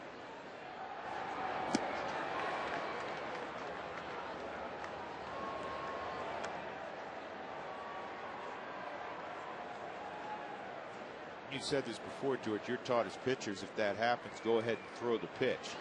Yeah, just throw a fastball. Just throw something about mediocre and throw it out the other way, and you see a hitter step out of the box like that and get it out away from him. It's called. Then you hurt your arm. Pretty easy doing that. Nice pitch, Ubaldo. 2 quick outs. This game, George, as Adam Wainwright comes up, not following an all too familiar pattern for Ubaldo. Well, it is. I mean, he scuffled out in Arizona the first couple of innings, and he looks like Cy Young for the next 6 or 7 innings. Till they pinch hitter got him out of the game, and it's very similar now. His pitch count was very high in the first inning. Now still sitting at 69, a very comfortable time in the 4th inning. It's not horrible. It's not great. But it's just, you know, you just wonder. And tonight they actually had him warm up an extra 15, 20 pitches in the bullpen to try to maybe that would cure it. A base hit and maybe a gapper. Fowler's got a hustle. Wainwright is going to have himself a double. He squared up a 99-mile-an-hour fastball. It's not like Ubaldo's let up with the pitcher. That thing was screaming in there at 99 miles an hour. Talked about it earlier. The guy can hit. I mean, you look at his career numbers as a hitter: 232 with 5 home runs, 17 RBIs. I know he's hitting $145 coming into this game, but he has some history there with some power. That ball shot out into left center field. Wainwright's out there with a 2-out double. And you got to bear down and get Schumacher a walk and a ground ball to first. 3-3 game. All of a sudden, a go-ahead run is at second. Off-speed pitch for a strike. The word on Molina, probably could have guessed this at home, bruised left knee.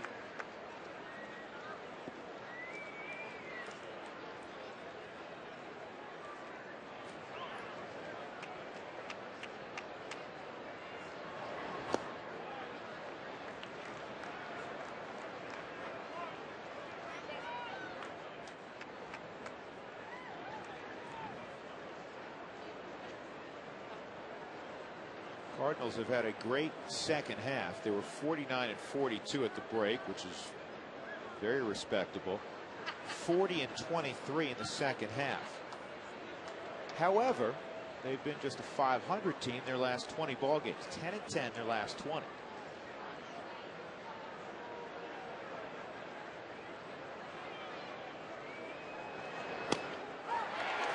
1-2.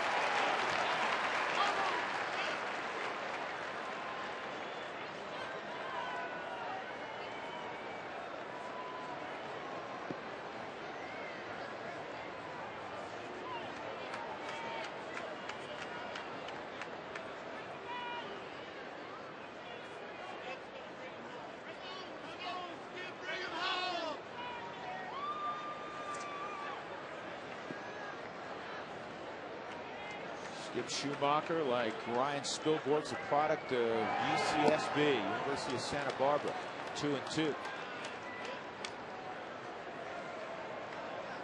He's got the Nomar thing going, George.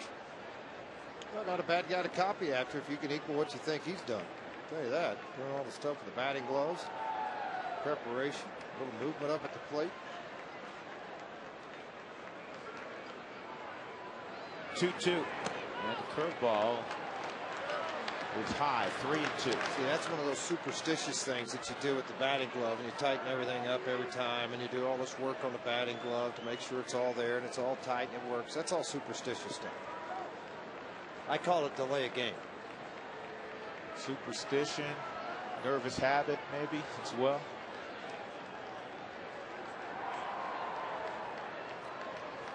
See, now he's got to do it again.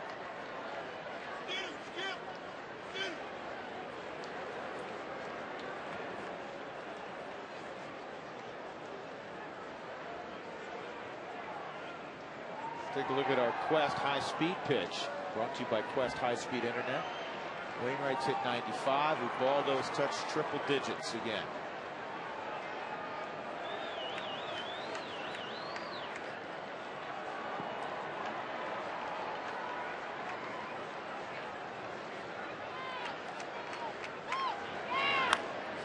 In the air, down the left field line and out of play.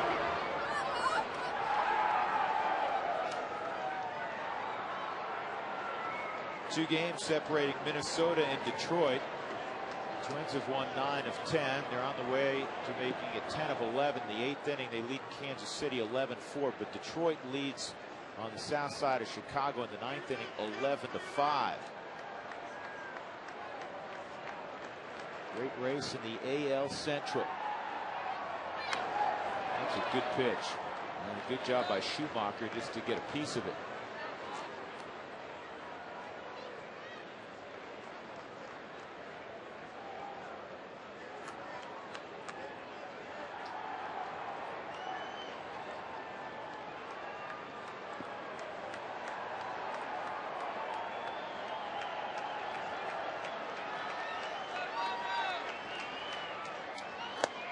Ball 4. And now you have Colby Rasmus coming up. He's 1 for 2.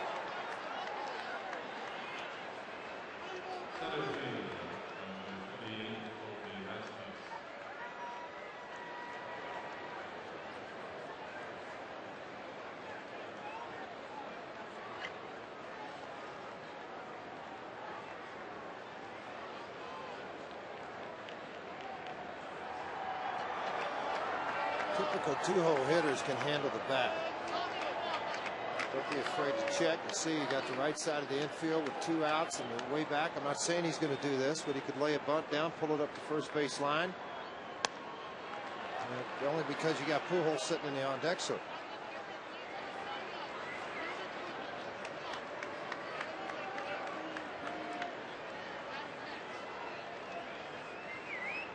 '80 pitches in for Ubaldo. Well, they're purposely maybe trying to distract him a little bit. They've had a lot of timeouts. They have. Calling time. I just kind of distract the rhythm more than anything. Well, it's working. 2-0.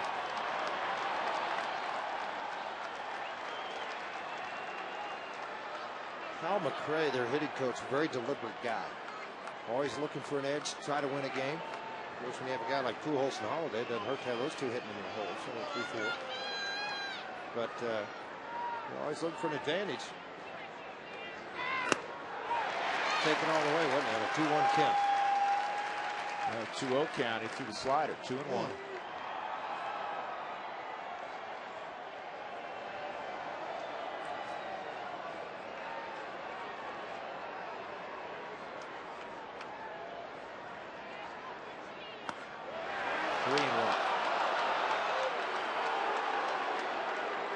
You do not want the guy on deck. You want to get Rasmus right now.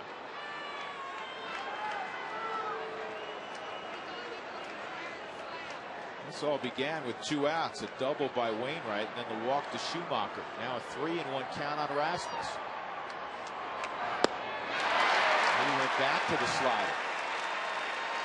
The last 3 starts, that's been his out pitch. That's the pitch he goes to when behind in the count or when needing a swing and a miss. Actually, ball 4, but its appearance on the way to the plate appeared it was going to be a good heater because it's the average major league fastball at 89 velocity-wise.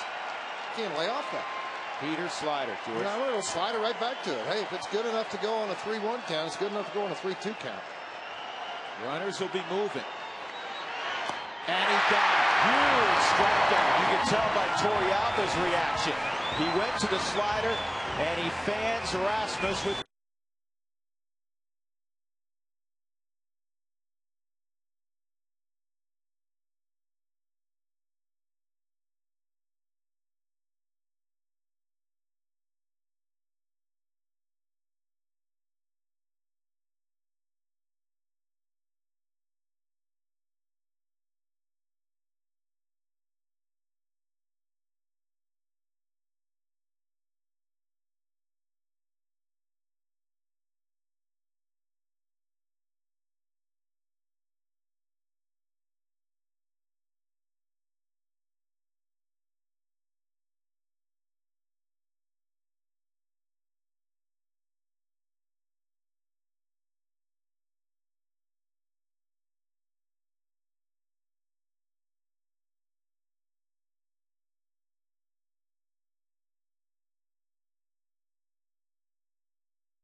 he's in this thing every week. 3-run home run against Arizona last Saturday. Came back with a home run, in fact, Sunday.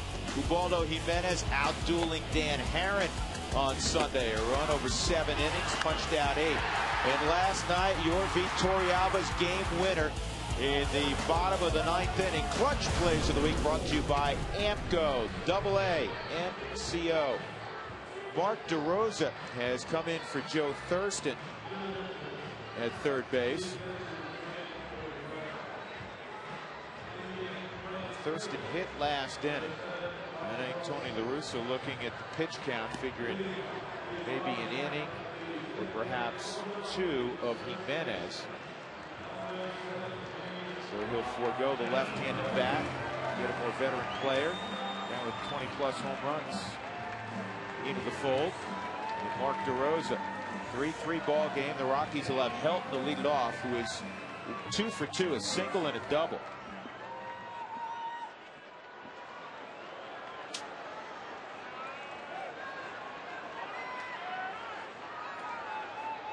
Rockies have 7 hits. The Cardinals just 4.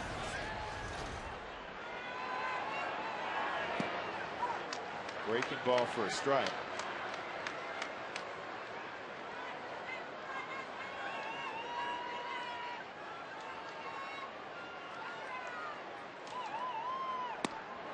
Another one.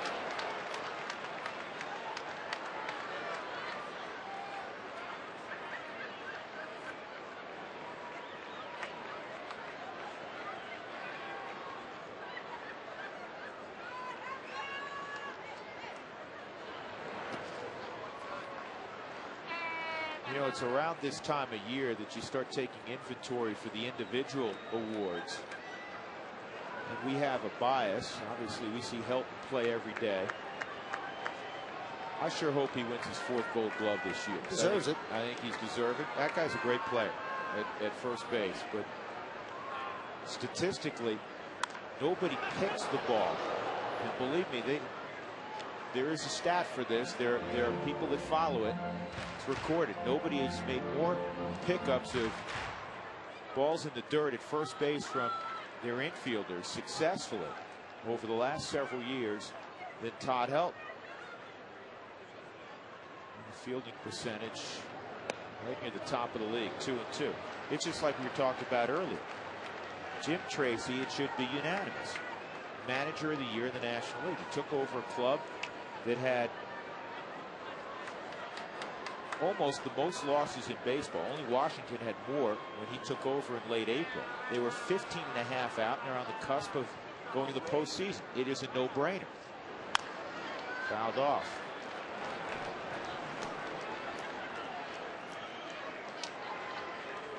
Tulowitzki, since we're on the subject of Gold Gloves, his stiffest competition is going to come from a guy who has won it before, and deservedly so, Jimmy Rollins. Jimmy's made only 3 or 4 errors at short all year.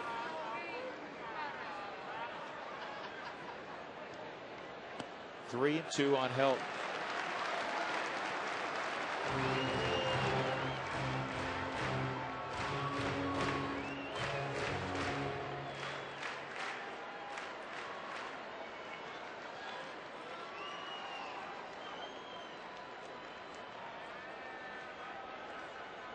Todd crouching a little bit more. 3-2 count. In the air down the left field line. Long run for Holiday. He won't get there.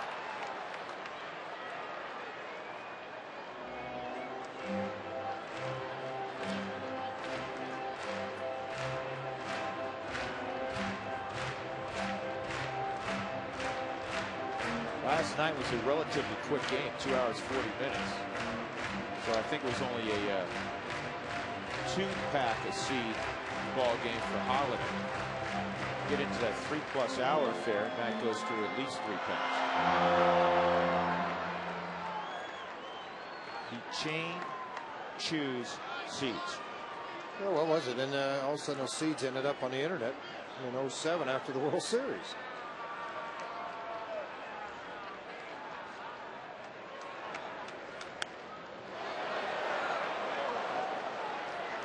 84 pitches into the ball game for Wainwright, with nobody out in the 5th inning.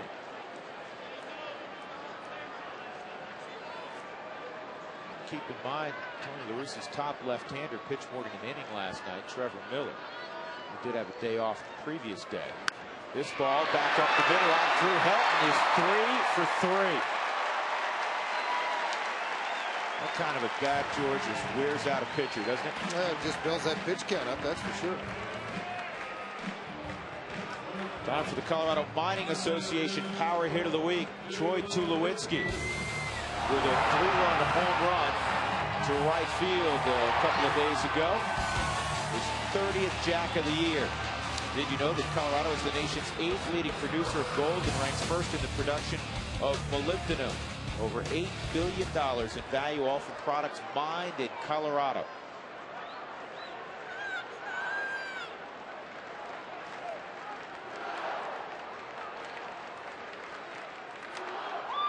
Popped up down the right field line. Long run for everybody. Pujols makes the catch. That's a wonderful play. Really was a wonderful play. Man, oh man. And a risky throw back into first. LaRue did a good job hanging on to the baseball. What a play. Just when you think a ball's hit no man's land, Pujols makes a play on it.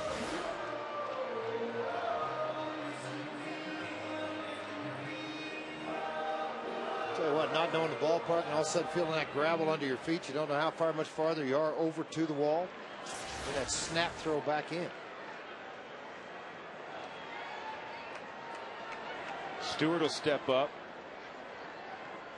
Rockies and Cardinals tied at 3.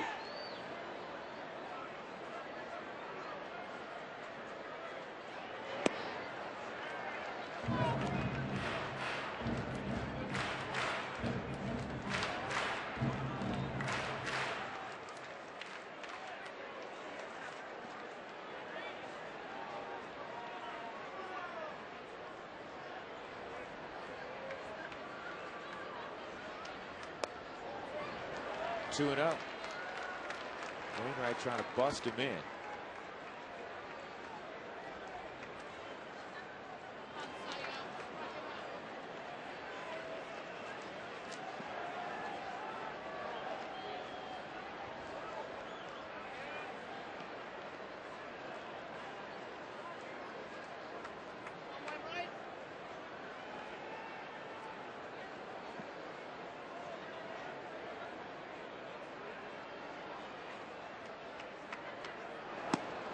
2-1.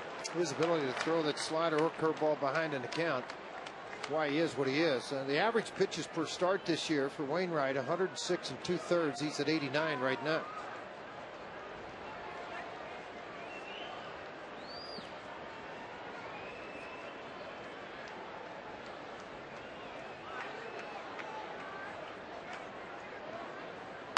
This ball lined to center field and deep. Rasmus going back, and he makes the catch. Helton will return to first. Well, demonstrating that he can get back. We talked about the fact that he plays fairly shallow.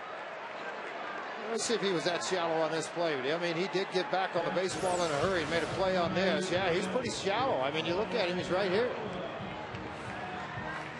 He's playing pretty shallow in center field and just dropped the head and took off running. He gave one look back at where the wall was, but never took his eye off the baseball.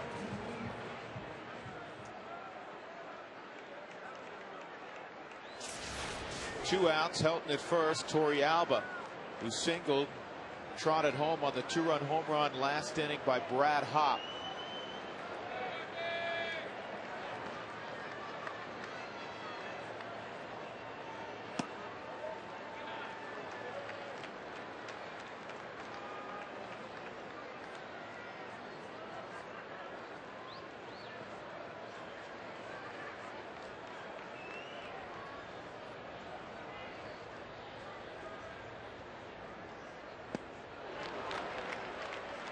Another slider, 1-1. See, curveball's what he blooped into center field in his previous at bat. Kind of taking a different approach here, throwing that hard slider. Maybe it's just a pattern of what they work, or what they normally work. Two outstanding months for Torrealba. That's a strike, 1-2.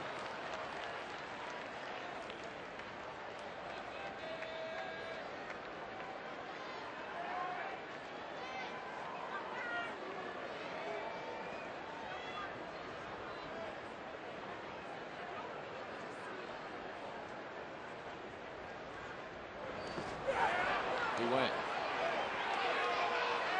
Rockies are done in the 5th inning. Helton left at first base. Jim Tracy's going to come out and make sure that Yorvi doesn't say anything that'll get him removed from the ball game.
I'm Drew Goodman. The Rockies 3, the Cardinals 3. Cardinals got 3 in the first against Ubaldo Jimenez, who struggled with his command. Since then, he's thrown up zeros. Albert Pujols, Matt Holliday, Rick Ankiel. Strike 1 on Pujols. Big inning here for Ubaldo. He doesn't give up many runs in the 6th. When he's out on the mound, only 7 all year long.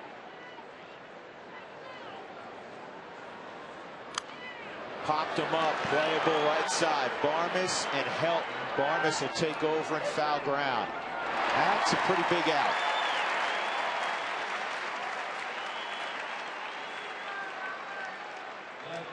Time for our Excel Energy Fun Fact.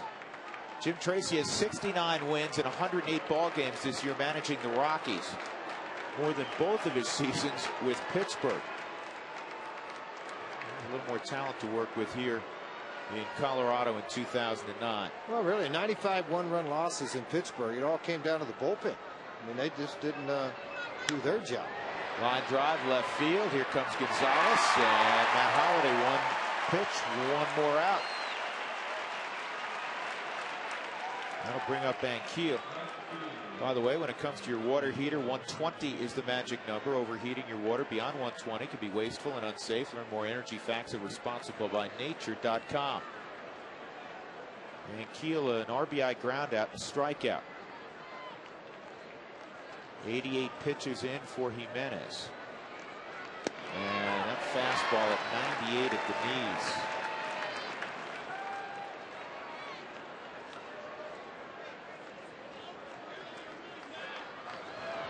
Slider for a strike. 0-2. I don't think anybody's real thrilled tonight with Mr. Ayasazi. Bad night last night. Another one followed up tonight behind the plate. A couple of home calls at first last night.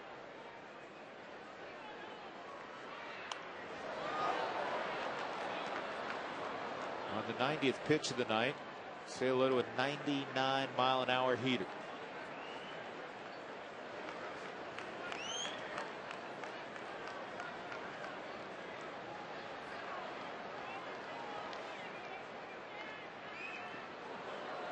Tell you that's fortunate for Ubaldo. A spike curveball, George. Fortunate that didn't bounce up and hit Ankiel, who's he's ahead of him 0-2.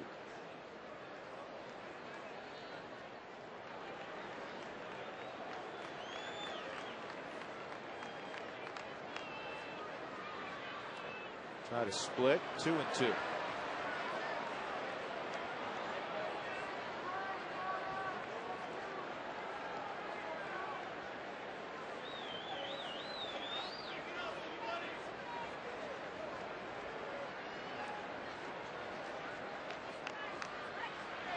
Got it.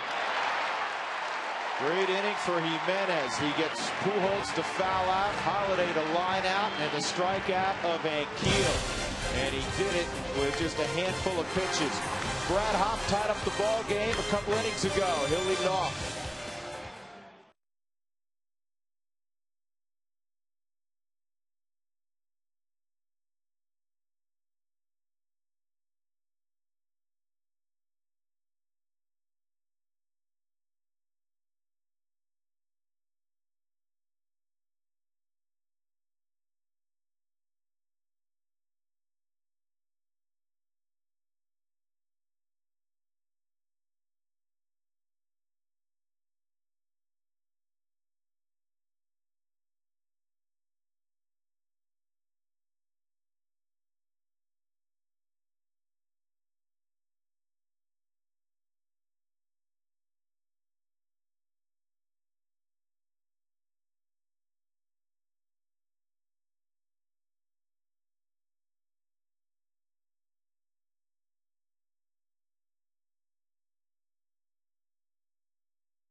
Brad Hopp squaring up the ball and hitting it out to left field.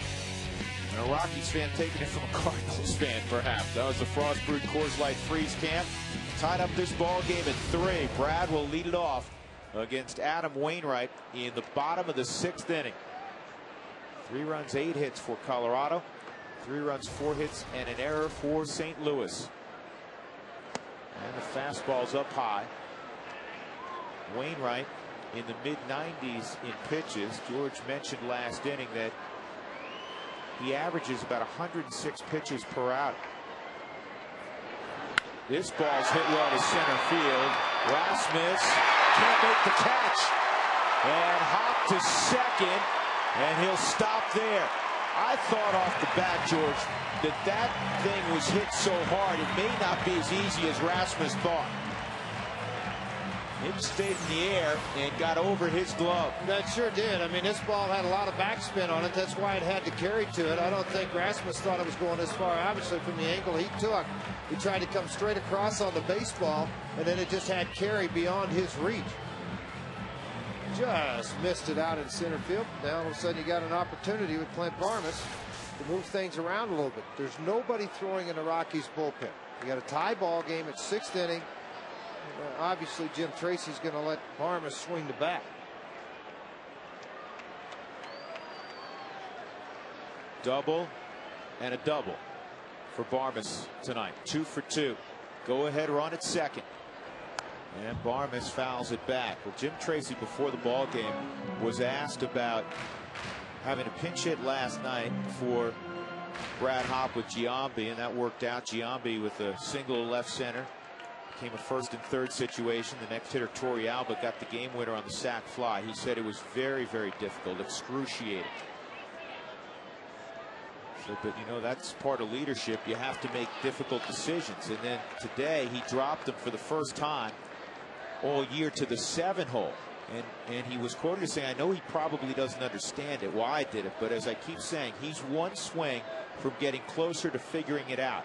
And tonight, a 2-run home run and a leadoff scorching double out of the 7 hole. And this ball is in the air to shallow center. Brad's going to have to stay put.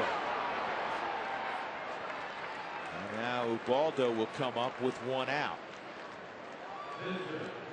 Let's check in again with Alana Rizzo. Tonight's great Colorado Payback sideline report.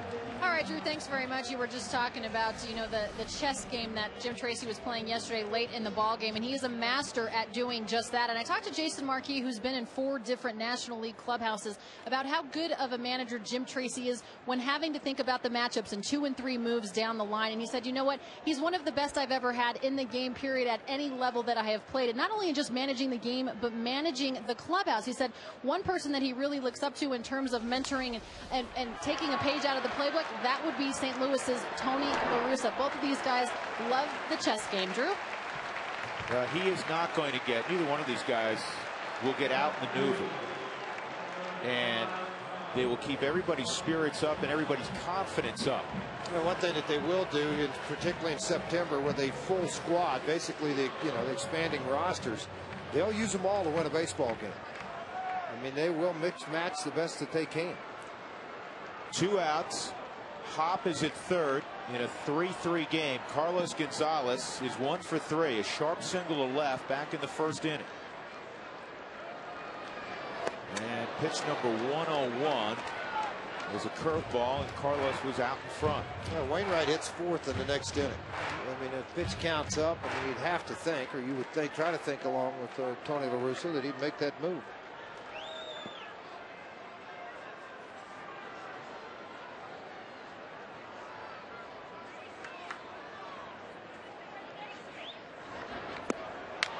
Another good curveball. It's 0-2. Outer half of the plate, though. He hadn't given him anything inside. What a lot of clubs have tried to do is ride a fastball up out of the strike zone on Gonzalez, or they will take a hard slider down and in. Hops at 3rd base with a couple of outs. LaRue very good at blocking the ball behind home plate. He asked for that curveball, and he wants it away, and he wants it down. And it gets away. They have to get the out at first, and LaRue fires a strike to Pujols. Brad Hopp, a leadoff double. The Rockies couldn't move to the promised land. 3-3 going to the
can really deliver a baseball. After a rough first inning, Jimenez has been his typical self. 5 shutout innings after giving up a 3 spot in the first inning. Our Jimmy John's delivery of the game, the work tonight of Ubaldo Jimenez, who is still working. 7th inning. Jason LaRue with his first at bat. He came on 2 innings ago. He just untied this thing. You talk about catching you off guard. Jason LaRue on the season, 1 home run and 3 RBIs. Well, you know what, George, and you said it many times, it's so easy to second guess, but he started him out with a slider. Slow it down to the bat speed. LaRue's never handled a good fastball or a good breaking ball. I mean, I'll credit that part of it. Doesn't play much now. He got a chance here to come in for Molina. He got a slider and he looked for it. And he's just smoked this ball to left field. He knew when it left the bat it was out of the ballpark. Tell you what, he knew how to quiet a whole crowd down. Man, LaRue's a guy that's always had some pop. He's in the ball game only because of an injury. Yadier Molina got hit by a foul ball on the knee and had to leave. You know, LaRue was an everyday catcher with the Cincinnati Reds. Good play by Tulowitzki. Caught it in the air. He robs Mark DeRosa, who was getting his first at bat. He came in an inning ago at third base. He robbed DeRosa last night, too. The line drive into the hole. He took 2 steps and dove the other way towards third base. This one, right back up the middle, and he just lays out and able to keep it into the glove and throw it around the infield. 4-3 St. Louis. Great play. Brendan Ryan will step up.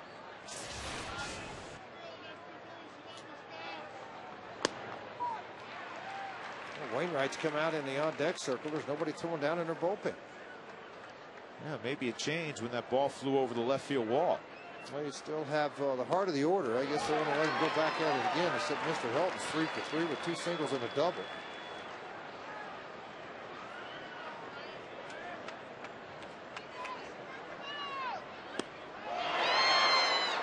Well, Brendan Ryan's had better at bats. Well, Brendan, I'm not chuckling at you. I'm chuckling at the reaction you had on the last slider. He swung his bat and it ends up out by the mound. I mean, just frustrated that he swung a pitch about a foot off. But watch his end reaction on the Hyundai camp. It's so far out. The bat goes. Now watch him. Now watch. Just let it roll. I hope we have this. Steps across the plate. Well, the bat comes out here, but he just kind of threw his hands up in the air. He said, "You know what? I had no idea. I had no shot." Yeah, here you go. Look at it one more time after he does this. Bad swing. It's just like, you know what? Oh, I'm done. Yeah, I couldn't have hit it. Okay, you win that one. I'm going to the dugout. Here's the 1-0 from Jimenez. Wainwright swings and misses. Wainwright had a double in the 5th inning. Cardinals with Jason LaRue home run. Big Sweat. Dennis Reyes, the former Rocky, on the left side. Kyle McClellan, who the Rockies saw last night, on the right side. Splitter 1-2. 103 pitches in for Jimenez. Fowler, Helton, and Tulowitzki in the 7th inning. Rockies with 9 outs to work with offensively. Trying to keep the Atlanta Braves 3.5 games back in the wild card. The surging Atlanta Braves. They've won 13 of 15. After their victory this afternoon, 11-5 in D.C. against the 102 loss Washington Nationals.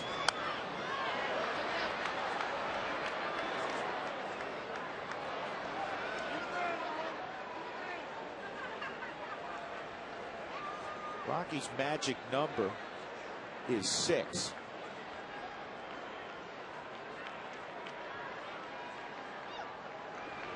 And Wainwright stayed off that splitter.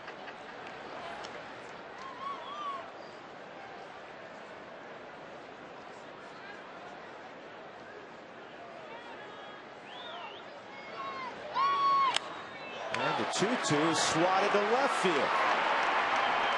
Gonzalez goes and gets the baseball. Wainwright has his 2nd double of the night. He's the only player in their lineup with 2 hits against Jimenez. Well, one was 99-mile-an-hour fastball. After that, he jumps on the phone to the bullpen. This is a slider. See, that ball stayed up into the strike zone, and as strong as he is and as big as he is, he can cover a lot of the plate. Reached way out in front and just hooked this ball out into the left field corner. In that same situation, George, that occurred in the 5th inning. We've got everybody on the edge of their seat. A 2-out double by Wainwright, and then Schumacher walked, and on a 3-2 pitch, he was able to strike out Colby Rasmus. Otherwise, the bases would have been loaded for Albert Pujols. And the two guys that get ready the quickest, Joe Beimel, the left-hander, and Matt Daly, a right-hander, they get about 8 or 9 pitches. They're ready to come into a ball game. I think that's the two guys that Jim Tracy made the phone call down to the bullpen, and it is Daly and Beimel.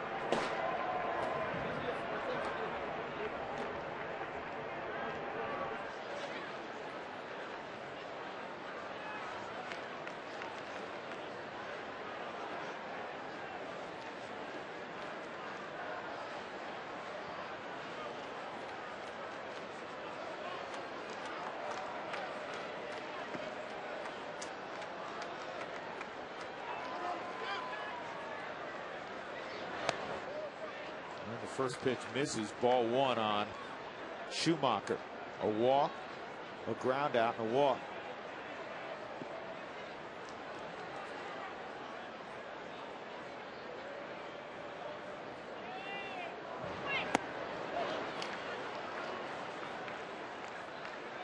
Now the decision will be, George, if somehow Schumacher reaches, does Beimel come on to pitch to Colby Rasmus? Well, I think you almost have to.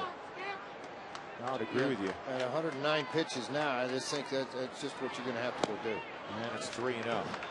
And you hate, the kid's pitched a great ball game, one mistake, fly ball, home run, but all of a sudden Rasmus is a guy that's had him pretty good.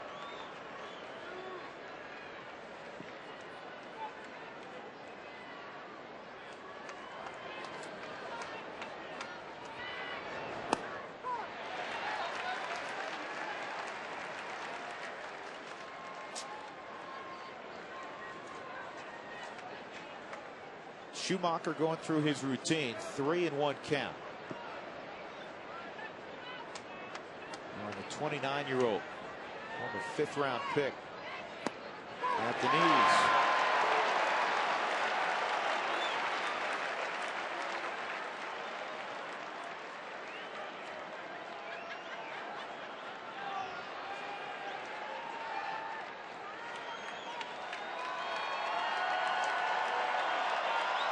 Schumacher last year hit .302 for the Cardinals, 540 at bats. Came into this ball game hitting .305.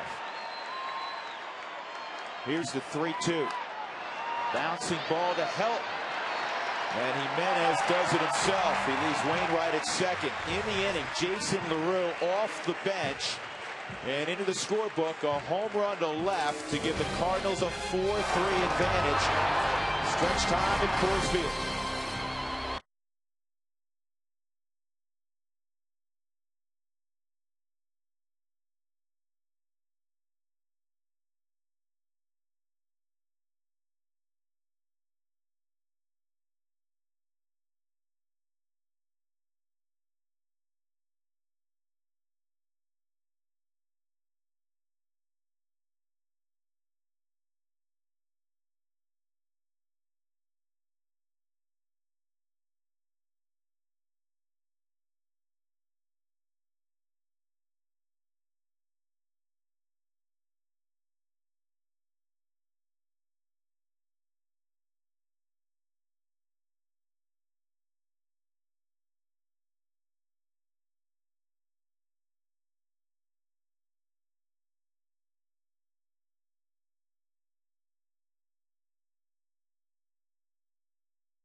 AT&T Rapid Rewind.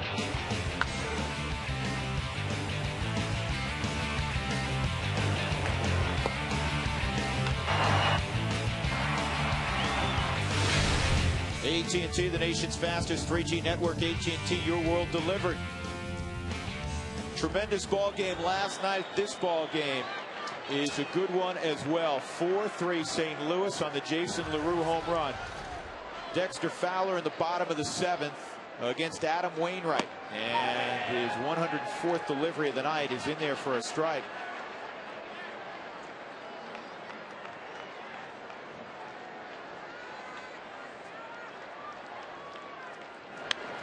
Ground ball toward the hole. Pujols comes up with it, and he slides in first for the out. You know what? You look at Pujols and you see the number of errors at first base, 11, and you go, how? You see him make plays like he did down the right field line. You see him make a play on Dexter's ball here off the bat. This thing looked like it was going to get through the infield, but he's able to two-step dive and catch the baseball and then win the foot race with a slide into the bag. I'll tell you, really widespread, low to the ground. First two moves were very quick for Pujols.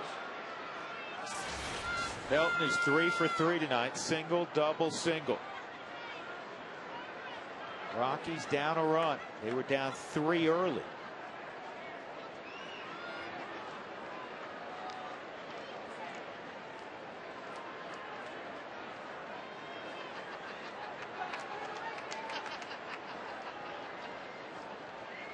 Todd's made only 1 out in this series so far.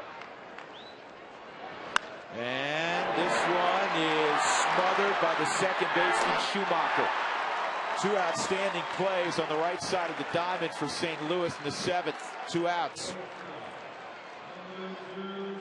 Another look at it. Pujols on one play, and then all of a sudden you look up and Schumacher, who has converted outfielder. Very quick first couple of steps. He dives and then very alertly gets to his feet. He knows a left-handed batter, but he also knows Todd Helton. After he caught the baseball, he was able to throw it over to first base.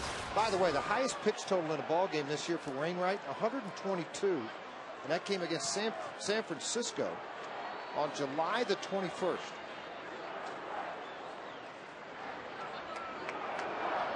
Outside on Tulowitzki, who's 0 for 3. Tulo brought a 9-game hitting streak to the park tonight. All of a sudden, Schumacher now late innings. He's playing much deeper. Excuse me, Rasmus in center field. No doubles. Try to stay away from him. By the way, that 122 pitches, that was an extra inning ball game. He went 9 innings. Wainwright did. Struck out 12 in that ball game against San Francisco. They didn't get a decision in the game.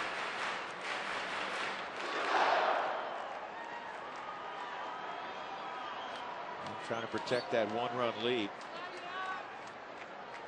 See the outfield with much greater depth. 1-1 on Tulowitzki. 30 home runs for Troy. 2-1. Still pretty good fastball. 94 with the last on velocity. The location wasn't there. Still showing some arm strength.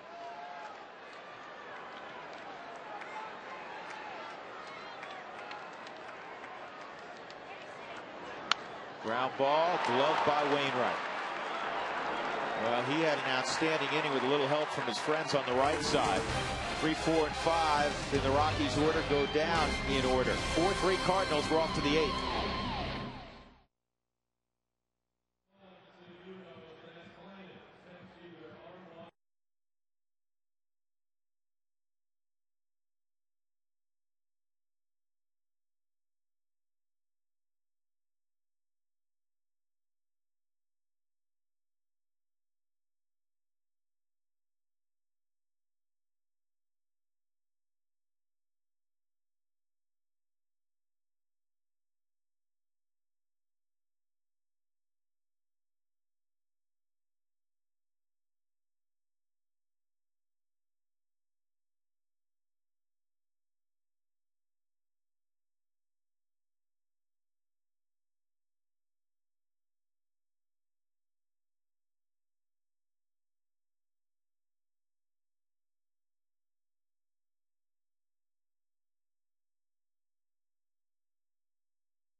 Rockies conclude this series with the Cardinals tomorrow afternoon right here on FSN Rocky Mountain. Monday, the last off day of the regular season. The Brewers are in Tuesday, Wednesday, Thursday afternoon. And then the final three in the regular season will be in Los Angeles. Well, the Rockies are going to the bullpen naturally. And you may be surprised by who you'll see on the mound. Jose Contreras, who pitched pretty well the other day and threw 96, 97, comes out of the pen. This call to the bullpen is brought to you by Comcast Digital Home Phone Service. Warm up to unlimited local and long distance. Call 1-800-COMCAST. It'll be Kobe Rasmus, Albert Pujols, Matt Holliday, with the Cardinals ahead in the top of the 8th, 4-3. The other night displayed a 95, 97 mile-an-hour fastball. One mistake was made on a ball up. Now ball to Barnes. Circles on the backhand. One pitch, one out. Hey, tomorrow is Frontier Airlines Fan Appreciation Day. The first 15,000 through the gates at the ballpark, they're going to receive a mystery promotional card. Values between $10 to $500. Drew, let's see how many times we go through the gate. Then they also, throughout the ball game, fans will randomly be selected to win additional prizes from Frontier, $100 to $1,000 in value towards a future flight. So get your tickets for tomorrow's ball game. If not, walk up and buy them. You can see tonight this place sold out.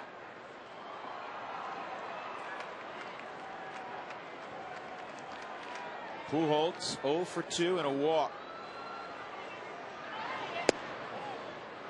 96 miles an hour. Low and away.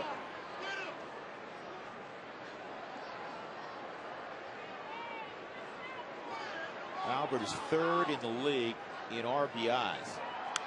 And this ball is lifted to deep left field. But playable for Gonzalez. Kind of gave you the look, didn't he? He gave me the look. He get that big high thing, you know, and he kind of jogging back like, okay, is this going to get over my head? Nope. He gave you the look, but we're up fairly high off the bat. I didn't think he got it. And obviously he did. 2 outs. We got to go all the way back. It's interesting. I want to look up how many times Contreras had came out of the bullpen, right? I started to go back and look. The last time he did it was with the Yankees in 03. He pitched in 18 games 9 times. The rest of the time he started in the big leagues. I'll check this year's statistics for him. But I really don't think the guys work very much out of the bullpen. So this could be a big plus. And he's 97 on that pitch as Holliday was a little bit tardy. Yesterday was his first relief appearance of 2009. Matt blooped a single in the first inning to drive in a run. Blooped at the center field. Look back on Jimenez's work tonight, George. 1 inning bit him again, and it's not when you say, you know, sometimes you'll say, well, pitcher always has 1 inning, or they seem to figure him out. They didn't figure him out. He had basically 2 soft hits, but he walked a couple of guys. Couple of guys, couple of duck shots there, you know, to right and left, and all of a sudden you end up giving up 3 runs in a ball game. Nice. 1-1 on Holliday. They want to come in. 2-1. Rockies in the 8th inning. We'll have Stewart, Torrealba, and Hop.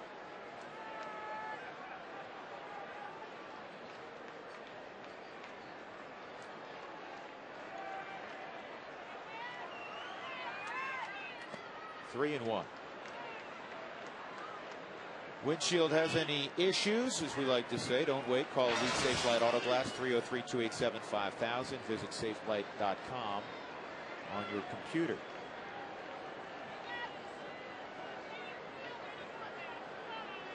Matt Belisle up for the Rockies. Nobody's up in the Cardinals bullpen. They may have guys ready. I'd be surprised if Wainwright struts out there again, though he had a very quick inning in the 7th, so maybe. Well, if there's nobody up, it's a good indication he's going to pitch the 8th, and Franklin, their closer, going to throw the 9th.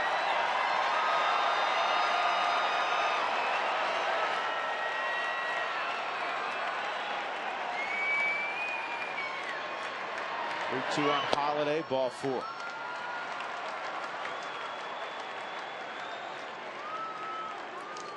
So Holliday to first, and Rick Ankiel will come up.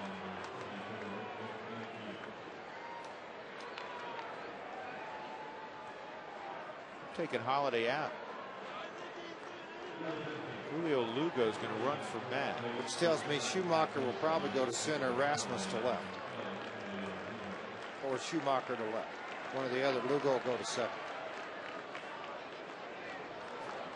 Ball in the gap, trying to steal a run here with Lugo.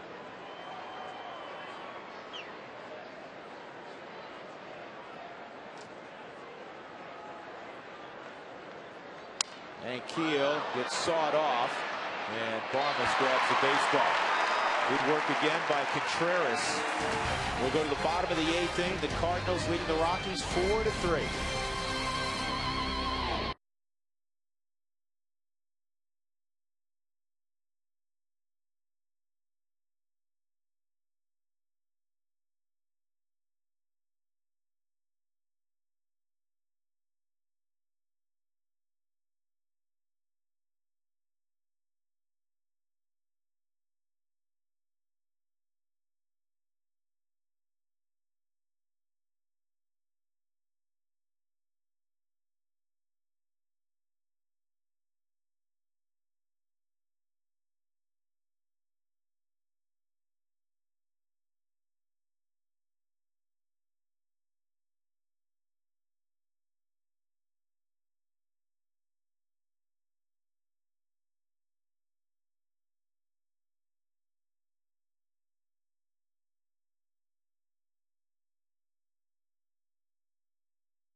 D-class attention assist of the game. Last inning, a couple of sparkling plays defensively. One by Albert Pujols to rob Dexter Fowler. And then Todd Helton would get robbed on a very fine play by Skip Schumacher. Brought to you by the Mercedes-Benz. You must experience the amazing new E-Class. Ian Stewart will step in against Adam Wainwright, who's thrown 111 pitches, but he's retired 6 in a row since a Brad Hopp double in the 6th inning. The first pitch, first 2 pitches miss. Skip Schumacher is now in left field. And Julio Lugo is in at second base. 3-0. I know he's won 18 ball games, but I also know he's had a lot of pitches go through that arm, and I also know he's leading the National League in innings pitched. Trevor Miller is now up. And that pitch was a borderline strike, 3-1.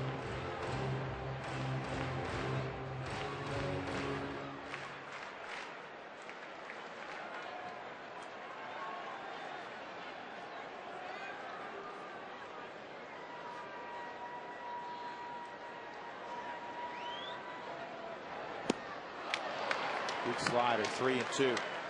Wainwright has had only one 1-2-3 inning, and that was the 7th inning.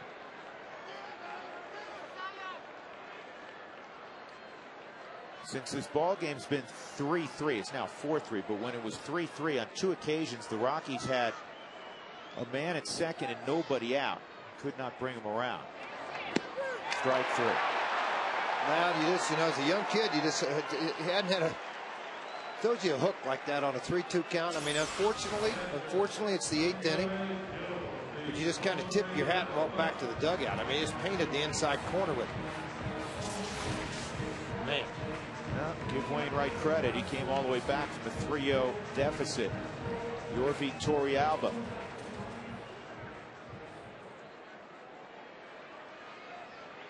He's Start to think about when it's Giambi time, George. You're getting to the bottom part of the lineup. Well, if he has a 1-2-3 inning, I think you're obviously looking at a pitcher's position. I mean, but you would probably come right at him. That's hit through the left side, a base hit. Second knock of the night for Torrealba. One on a curveball down low at the plate, and the next one was a fastball that he just turned on. Tony La Russa wants to know if Miller's ready. Is he ready? And then is he going to go make this move, or Dave Duncan going to pay the visit? It's going to be Dave Duncan. This is a formality because, in my mind, there's no way Wainwright is throwing another pitch. Hop has squared him up twice.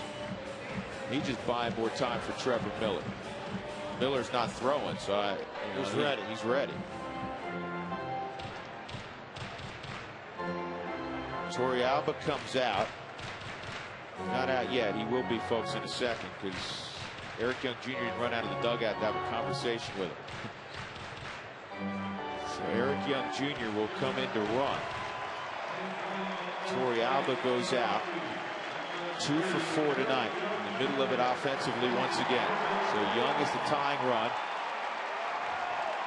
Tony hasn't come out. Sometimes, Tony does the unconventional. Well, series get a hold up defensively here.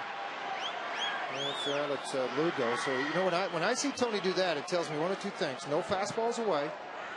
It tells me curveballs in, and they're hoping Hop pulls the baseball.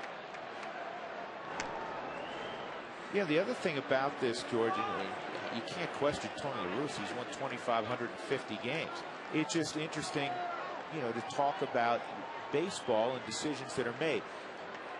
It gives Young a better opportunity if you were to run him with Wainwright out there than with Miller. Not to mention left on left with Miller. Well, not to mention that snap throw. Wow. He's going to say he got him right on the hand. Larry Vanover trying to calm this situation down, but I tell you what, Tony La Russa is still going to make the walk out. Man, oh man, Molina's out of the game was the other thing, the equation I was going to mention. He has 7 pickoffs, and he's electric at throwing guys out. Here's that snap throw down, and then trying to get a big lead, trying to get back in there again.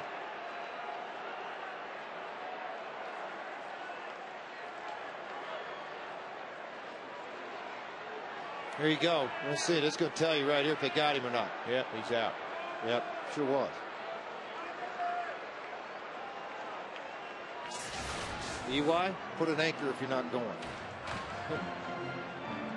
Your run means everything right now.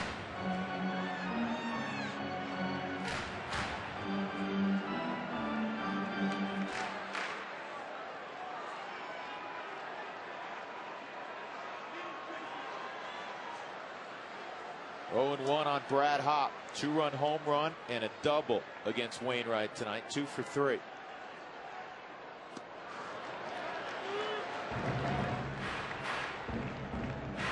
And it was not a right-hander warming up either. I mean, McClellan was going early. It's just the left-hander going down in the bullpen right now.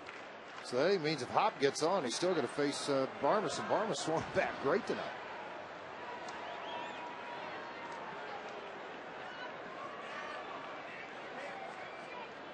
Rasmus has gotten a lot more shallow again in center field.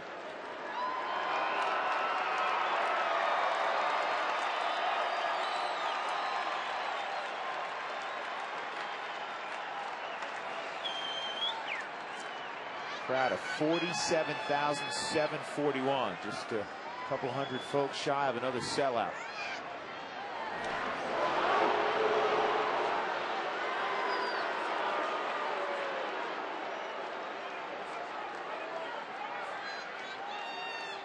LaRue has only seen 8 attempted steals against him in very part-time duty this year. He has thrown 2 out.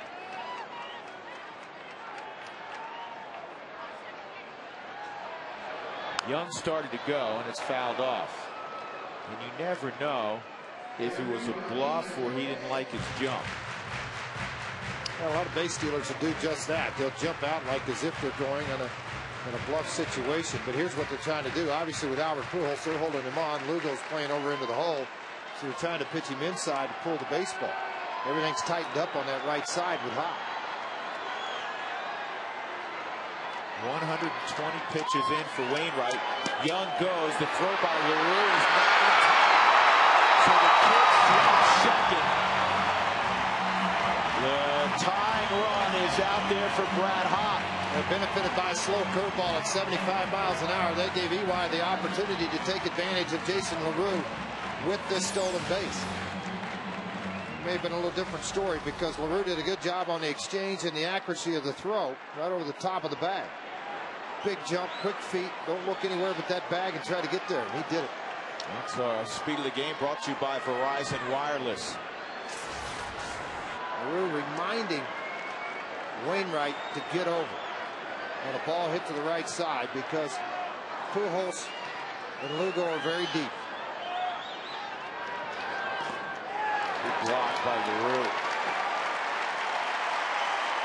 The board had that as 3-2. Did we miss a pitch?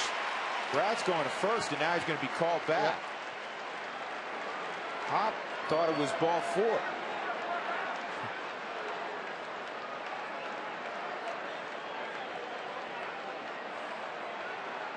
The guy sitting right next to Jim Tracy puts a lot of thoughts for Jim, watches the other parts of the game. Tommy Runnels, who has managed for a number of years in the minor leagues, managed for a short stint in the big leagues as an intern guy with the Montreal Expos. He's been in this organization for a long time as a bench coach. He's the sponge. He's the wall that they bounce a lot of things off of for situations of where you're going to go on your bench.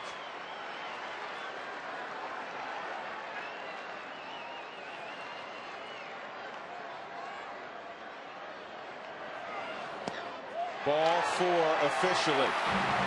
First and second for Barmes. Let's see if Tony makes a move. There's no right-hander going down to the bullpen. The only thing they got is a left-handed Miller going. Now you go Smith or Giambi next. You got to go Giambi, don't you? I think one big shot wins it.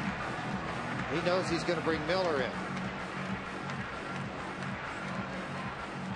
Hey, why don't you just get one here? Barmes with 2 doubles on the night, one in right center, one in down the left field line. At least initially, it will be Smith in the on-deck circle.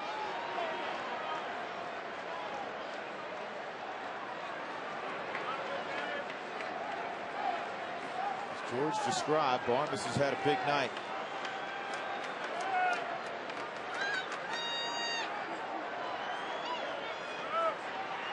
Two on and 1 out. Got to step out on him, don't you? Well, they did a pretty good art of doing that all night long. But I think a lot of times with hitters, once they get comfortable in the box and they feel very comfortable with their feet, if they can relax the hands, they stay pretty much set the way they are. By the way, that's the first walk of the night allowed by Wainwright.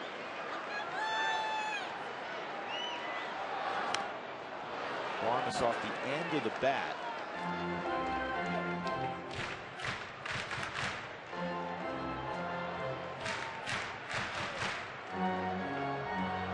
There's Giambi. He doesn't have the hat on yet, but I guarantee he's got the gloves on, and I guarantee you there's a bat nearby.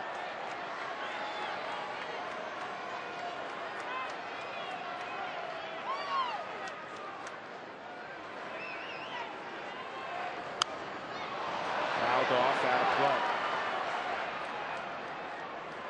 See, before you get into the early part of the ball game, even the middle of the game on a guy like Wainwright, you're anticipating more velocity, more sharpness to his breaking ball than you are 125 pitches into the game. This is a high for the season. So all of a sudden, if the velocity backs, maybe the sharpness of the pitch backs off too, the snap of the curveball. That's been his out pitch for the majority of his career. Strike 3. The majority of his strikeouts tonight, he's got 10 of them, have come on the curveball. Smith goes back down. Let's see where they go. It's a chess match. Yep. It's Giambi. And here comes Giambi. I mean, it's not a shock to LaRussa, I know he saw Smith out there, but he had to figure there's no way this game is going to finish without Giambi taking a swing unless Barmes hit a 3-run bomb. Yeah, he's going to take his shot somewhere, whether it's going to be here in the 9th inning with men in scoring position. It comes up here. LaRussa looking at the matchups right now. Remember, Duncan's already been out there, so there's not going to be any conversation going on. Now, in this part, he's either coming or he's not. Again, you have to ask the question, are you surprised that they don't go and get the left-hander to face Giambi? Yeah, I'm a little bit surprised, other than it's just a gut feeling of watching, and Duncan seeing the results from Wainwright. Remember last night on a ball down and away, he sliced the ball into left center field for a single. 2 outs, first and second. Eric Young Jr., the tying run. He's running for Torrealba, who singled. The go-ahead run is Brad Hawk. And a breaking ball for a strike to Giambi. Last night, Peter away, line to left center field. And it allowed Tulowitzki to go first to third. Torrealba would follow that with the game-winning sac fly. Crowd standing, everybody waving those white towels. 1 ball, 1 strike. And the man known as the Gladiator to his manager Jim Tracy. He alternates between the Gladiator and Russell Crowe. Here's the 1-1. Big healthy swing on a hook. Just a tick from being hit very hard by Giambi. Watch this swing. See, the ball's up high, and then as it starts to drop, he kind of adjusts the swing and caught the top half of the baseball. But there was some back leg going on there, folks. There was some powerful swing. Julio Lugos, 20 feet on the outfield grass, the second baseman. Rasmus still playing pretty shallow. 1-2. Strike through, delayed strike through. Jim Tracy's irate. Giambi can't believe it. Dan Iasadna waited about a 1/1000 count and calls out Giambi. 11 strikeouts for Wainwright. Hey, watch where this pitch is in the middle of the plate, but down. Look at him pull it back up almost 6 to 8 inches.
Colorado Boulevard for 50 years. Visit MikeShawAuto.com. By Tough Shed, storage buildings and garages. Call 1-800-BUY-TOUGH or visit them online at toughshed.com. By Dex, take the sport out of finding local information with Dex. Find what you need when you need it in print and online at DexKnows.com. And by the Great Colorado Payback, reuniting you with your money.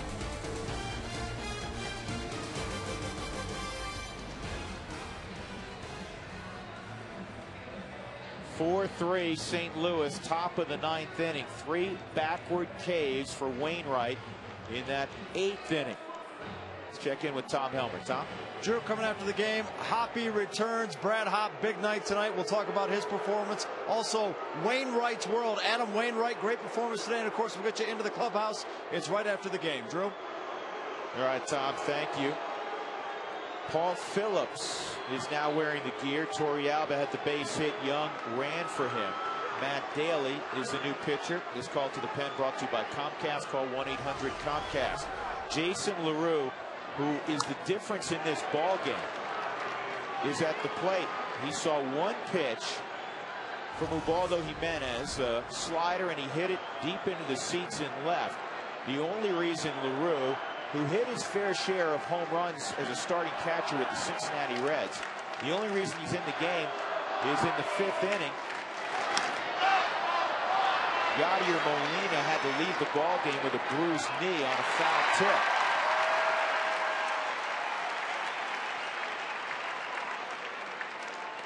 One out, and Mark DeRosa will come up for the second time. He lined to short. Nice play by Tulowitzki, robbing him. Pretty good numbers by Daly, too. A little over 9.5 strikeouts per 9 innings. 9.4 right at it. The walks are down. The hits down per 9 innings. He's been a special addition to that bullpen. He's been a great find for the Rockies.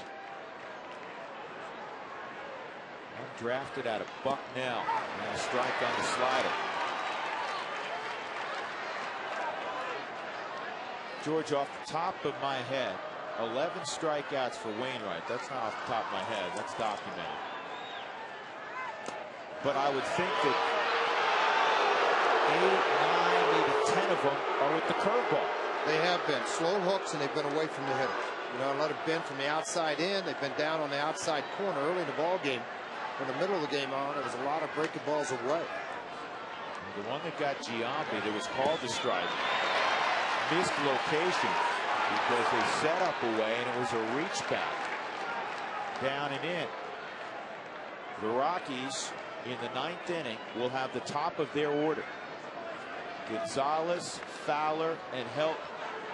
And keep in mind, Jim Tracy still has another pretty good card to play on the left side, and that's Seth Smith. Well, you're going to look at it, probably going to be with Dexter Fowler, probably. Bring him up there at that point, because after that, Helton, Tulowitzki, and Stewart's in until you get all the way down to Paul Phillips. I mean, that may be the other spark, but if you get that far down the lineup, you've won the game. We want to check it out, and Larry Vanover rings up Mark DeRosa. And that's DeRosa unhappy with the crew chief, Vanover. I'll take a look at it. Did he offer on it? Did he just try to hold everything up? It appeared to me he went all the way around. Watch, if he goes past this foul line here, that's kind of the mark they go by, that first base foul line. I thought he held up. We're looking at the move of the bat coming forward. It's not necessarily breaking of the wrist. It's the plane of the bat coming forward. This is pulled to left, a base hit. And looking for two is Brendan Ryan, and he's going to have it easily. As Gonzalez had a little bit of an issue throwing it in. He would have had a double anyhow. So a 2-out double. And Ryan Ludwig will be the pinch hitter in the pitcher's spot. So Wainwright's not going to throw the ninth, George. Newsflash. He's not going to throw the ninth. He's not going to try to top 140 pitches. No. Bob Apodaca's going to run out real quick with a couple of outs. Because Ludwig's one of those guys, obviously he showed a lot of power. He did that last night on a hanging slider. Hit the ball out of the ballpark. Pinch hitting this year. Not a lot of times he's done this. 3 for 12 with a couple of RBIs. There are no left-handed bats on their bench.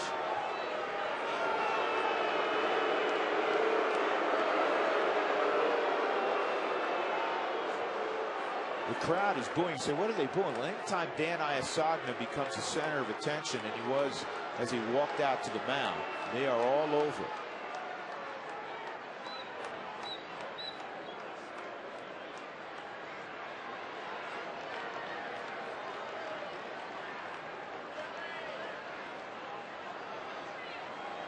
So 2 outs, Ryan at second base, and Ludwig at the plate.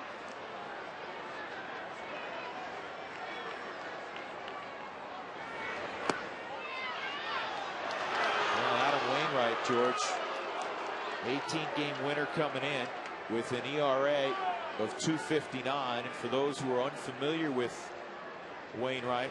They learned as to why he has won 18 ball games this year.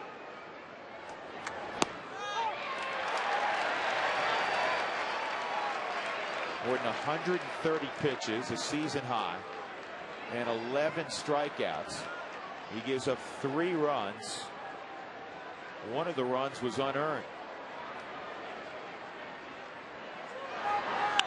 And this ball's lifted to deep left field by Ludwig. It's gone. A pinch hit, 2-run home run for Ryan Ludwig. And now the Cardinals lead it 6-3.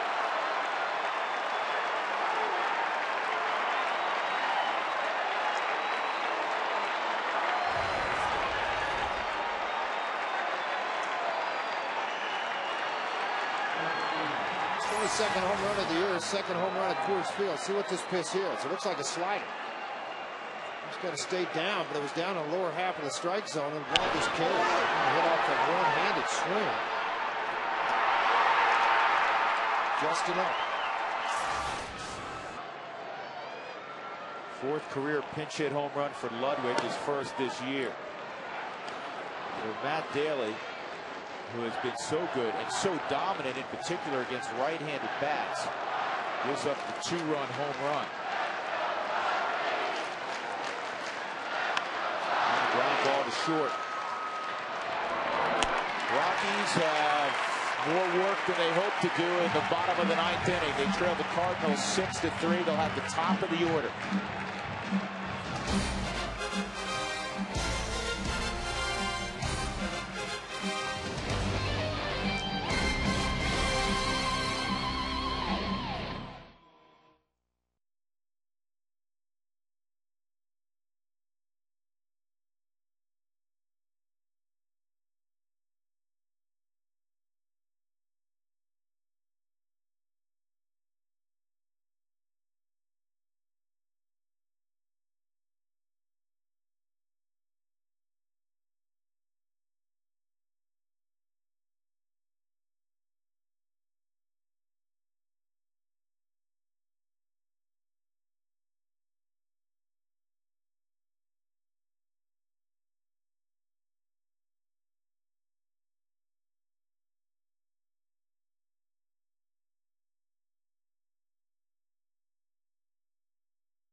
Extraordinary play of the night. Jason LaRue off of Ubaldo Jimenez gave the Cardinals a 4-3 lead. Brought to you by Land Rover, designed for the extraordinary.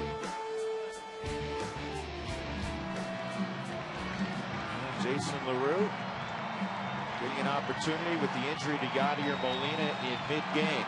Cardinals, after the 2-run pinch hit home run by Ryan Ludwig, lead it 6-3. And they hand the baseball to Ryan Franklin, who's had a very fine year. But of late, George, he's had a couple of hiccups. Well, 37 and 42 in save opportunities. Probably the one thing that he has, no other closer will give you. He'll throw 6 pitches at you. He'll throw a split, a circle change, a curveball, a slider, a cutter, a sinking fastball, a straight four-seam fastball. And kind of emerged coming out of spring training. He said, I can do this. I'll be the closer. And obviously, he has done just that. 37 saves. He'll get Gonzalez to start this. Peck away, get one guy on. I mean, that's the object. Get it started. Yeah, a little different approach, down 3 as opposed to 1.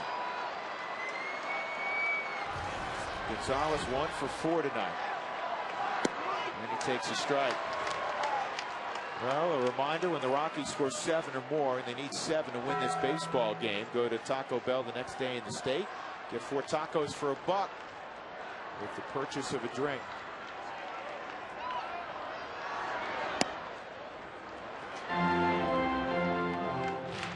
Wainwright goes 8 innings. Gives up 3 runs, 2 of them earned.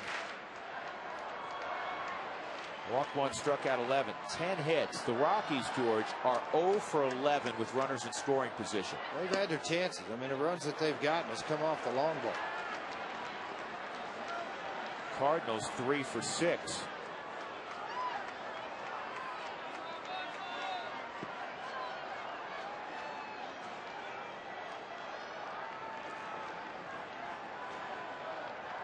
Seth Smith out on deck for Dexter Fowler. And a ground ball. It popped up in the air. It'll be a base hit. That hit the rubber, or did that hit Franklin? I thought it hit Franklin. I thought it hit the back heel and it went straight up in the air. Well, that's a promising start. And of course, Tony La Russa, everybody going to come out and check him. Barry Weinberg. Caught him right off the heel or the bottom of the foot, one or the other. Bounced up into the air. You can see La Russa take off running, trying to grab this thing. Shot straight up into the air. Barry making sure he's all right. This is a very integral part of their ball club.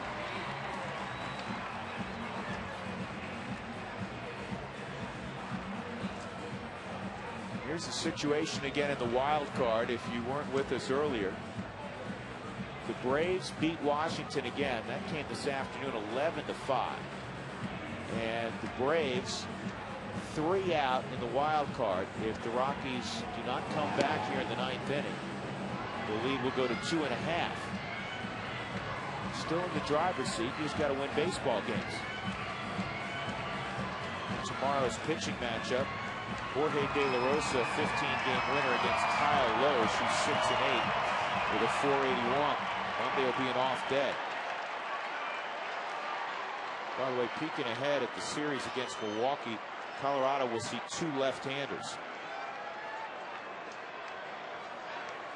Seth Smith for Dexter Fowler.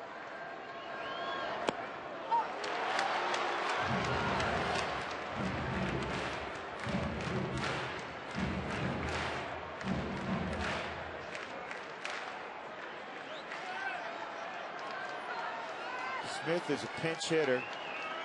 Pretty good average, 500.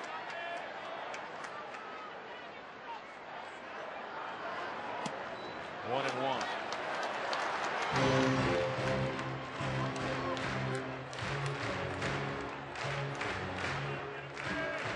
Rockies have Spilboards on the right side, most notably along with Garrett Atkins. They're not going to pinch hit for the next 3. Helton, Tulowitzki, Stewart. 2 and 1.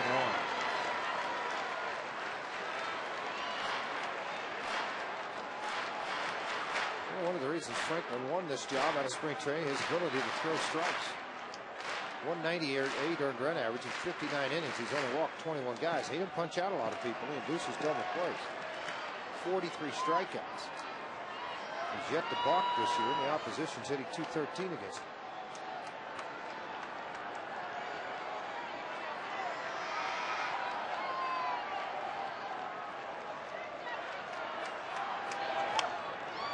Fouled off, out of play. 2 and 2.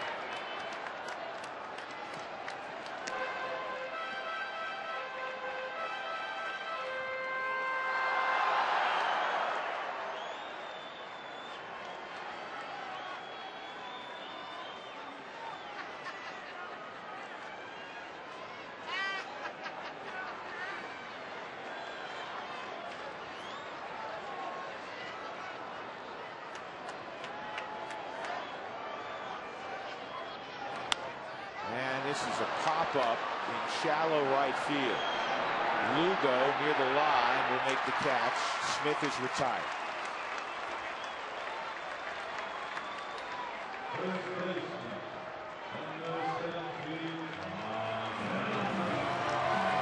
Helton tonight 3 for 4. The 1 out he did make. He was robbed of a 4th hit by Skip Schumacher, who was then playing second base. Schumacher is now in left field.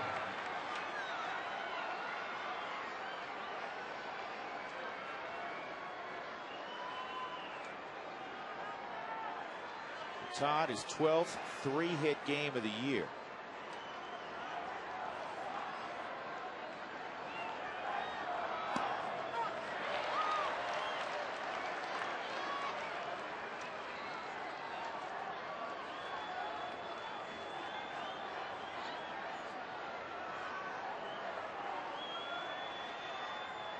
Rockies would love for that guy on deck to come up with 2 aboard.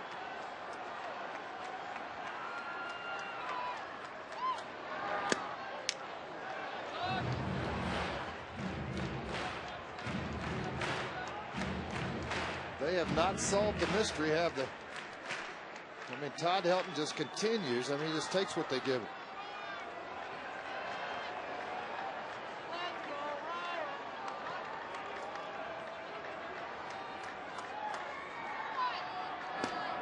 Two and one.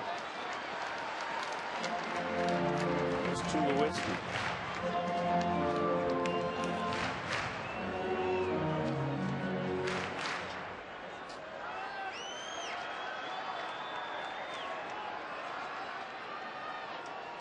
Save Helton, the Rockies offense, and most of their hits have come from the bottom of the order.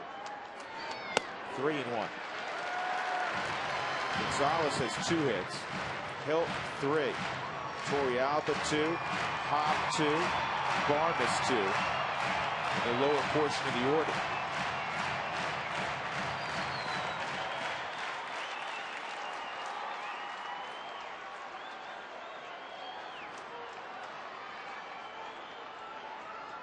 Three and 1 on Todd.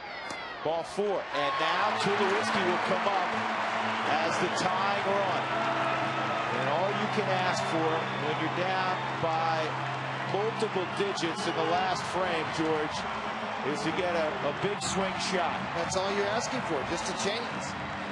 Dave Duncan's going to pop out, and they're going to talk about, hey, what do you want to do with Tulowitzki? Tulowitzki's 1 for 3 against Franklin in his career. Both of the bats you would use, obviously Giambi and Smitty's gone. So now it's going to be up to the rest of this lineup. Left-handed Ian Stewart, and then you have Phillips coming up behind him.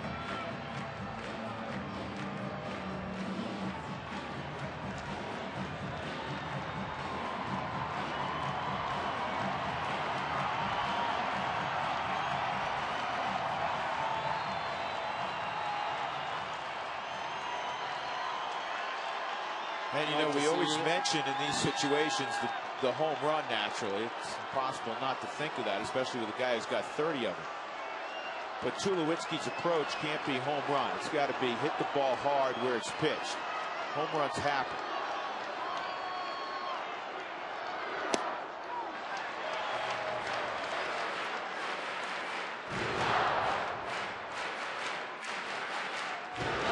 To this, George, most closers typically overwhelm you with stuff. Great fastball, 95 plus, swing and miss curveball. That's really not Ryan Franklin.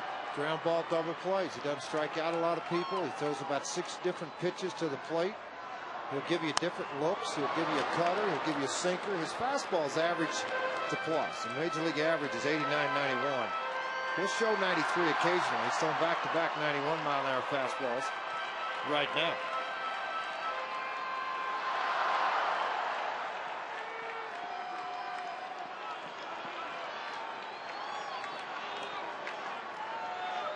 The biggest things about him that the Cardinals like, he's just no fear of any situation. Number 1 prerequisite doesn't have to be his guts for a 9th inning. You have to. I mean, 8th and 9th inning guys, you better be able to grab the ball and go pitch in crucial situations, because that's when you're going to be in a game. There's that 93. Went and got a couple extra miles, but he put it in the right spot, and that's down in the zone. That's why the walk was so surprising to help, but it was more like, you know what, I'll take my shot here. I mean, even though you're putting a winning run up, bringing a winning run to the plate, or tying run, I should say, to the plate. There's some history, I guess, apparently, between the other two. Helton in his career, 2 for 4 against him.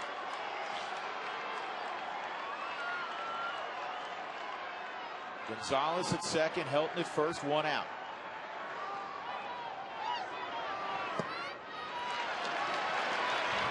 One and 2.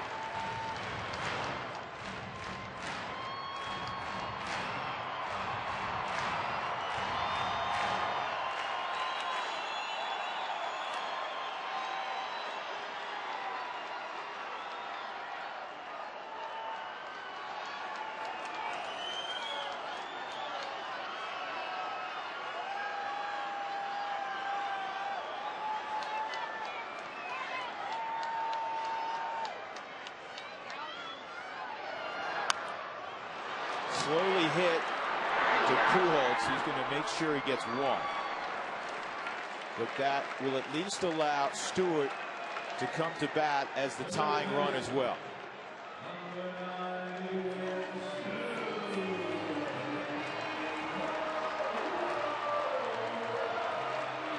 Two outs, 2 on for Ian Stewart, who's 0 for 4 tonight. He has 25 home runs. He's knocked in 70.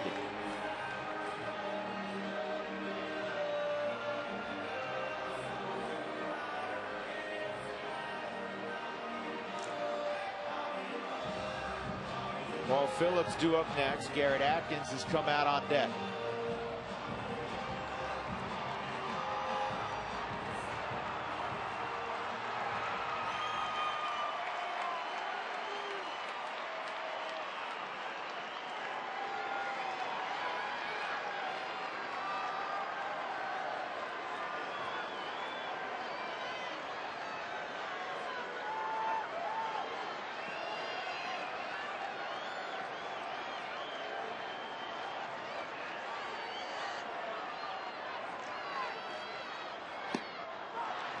First pitch strike to Stewart. Tulowitzki moves to second.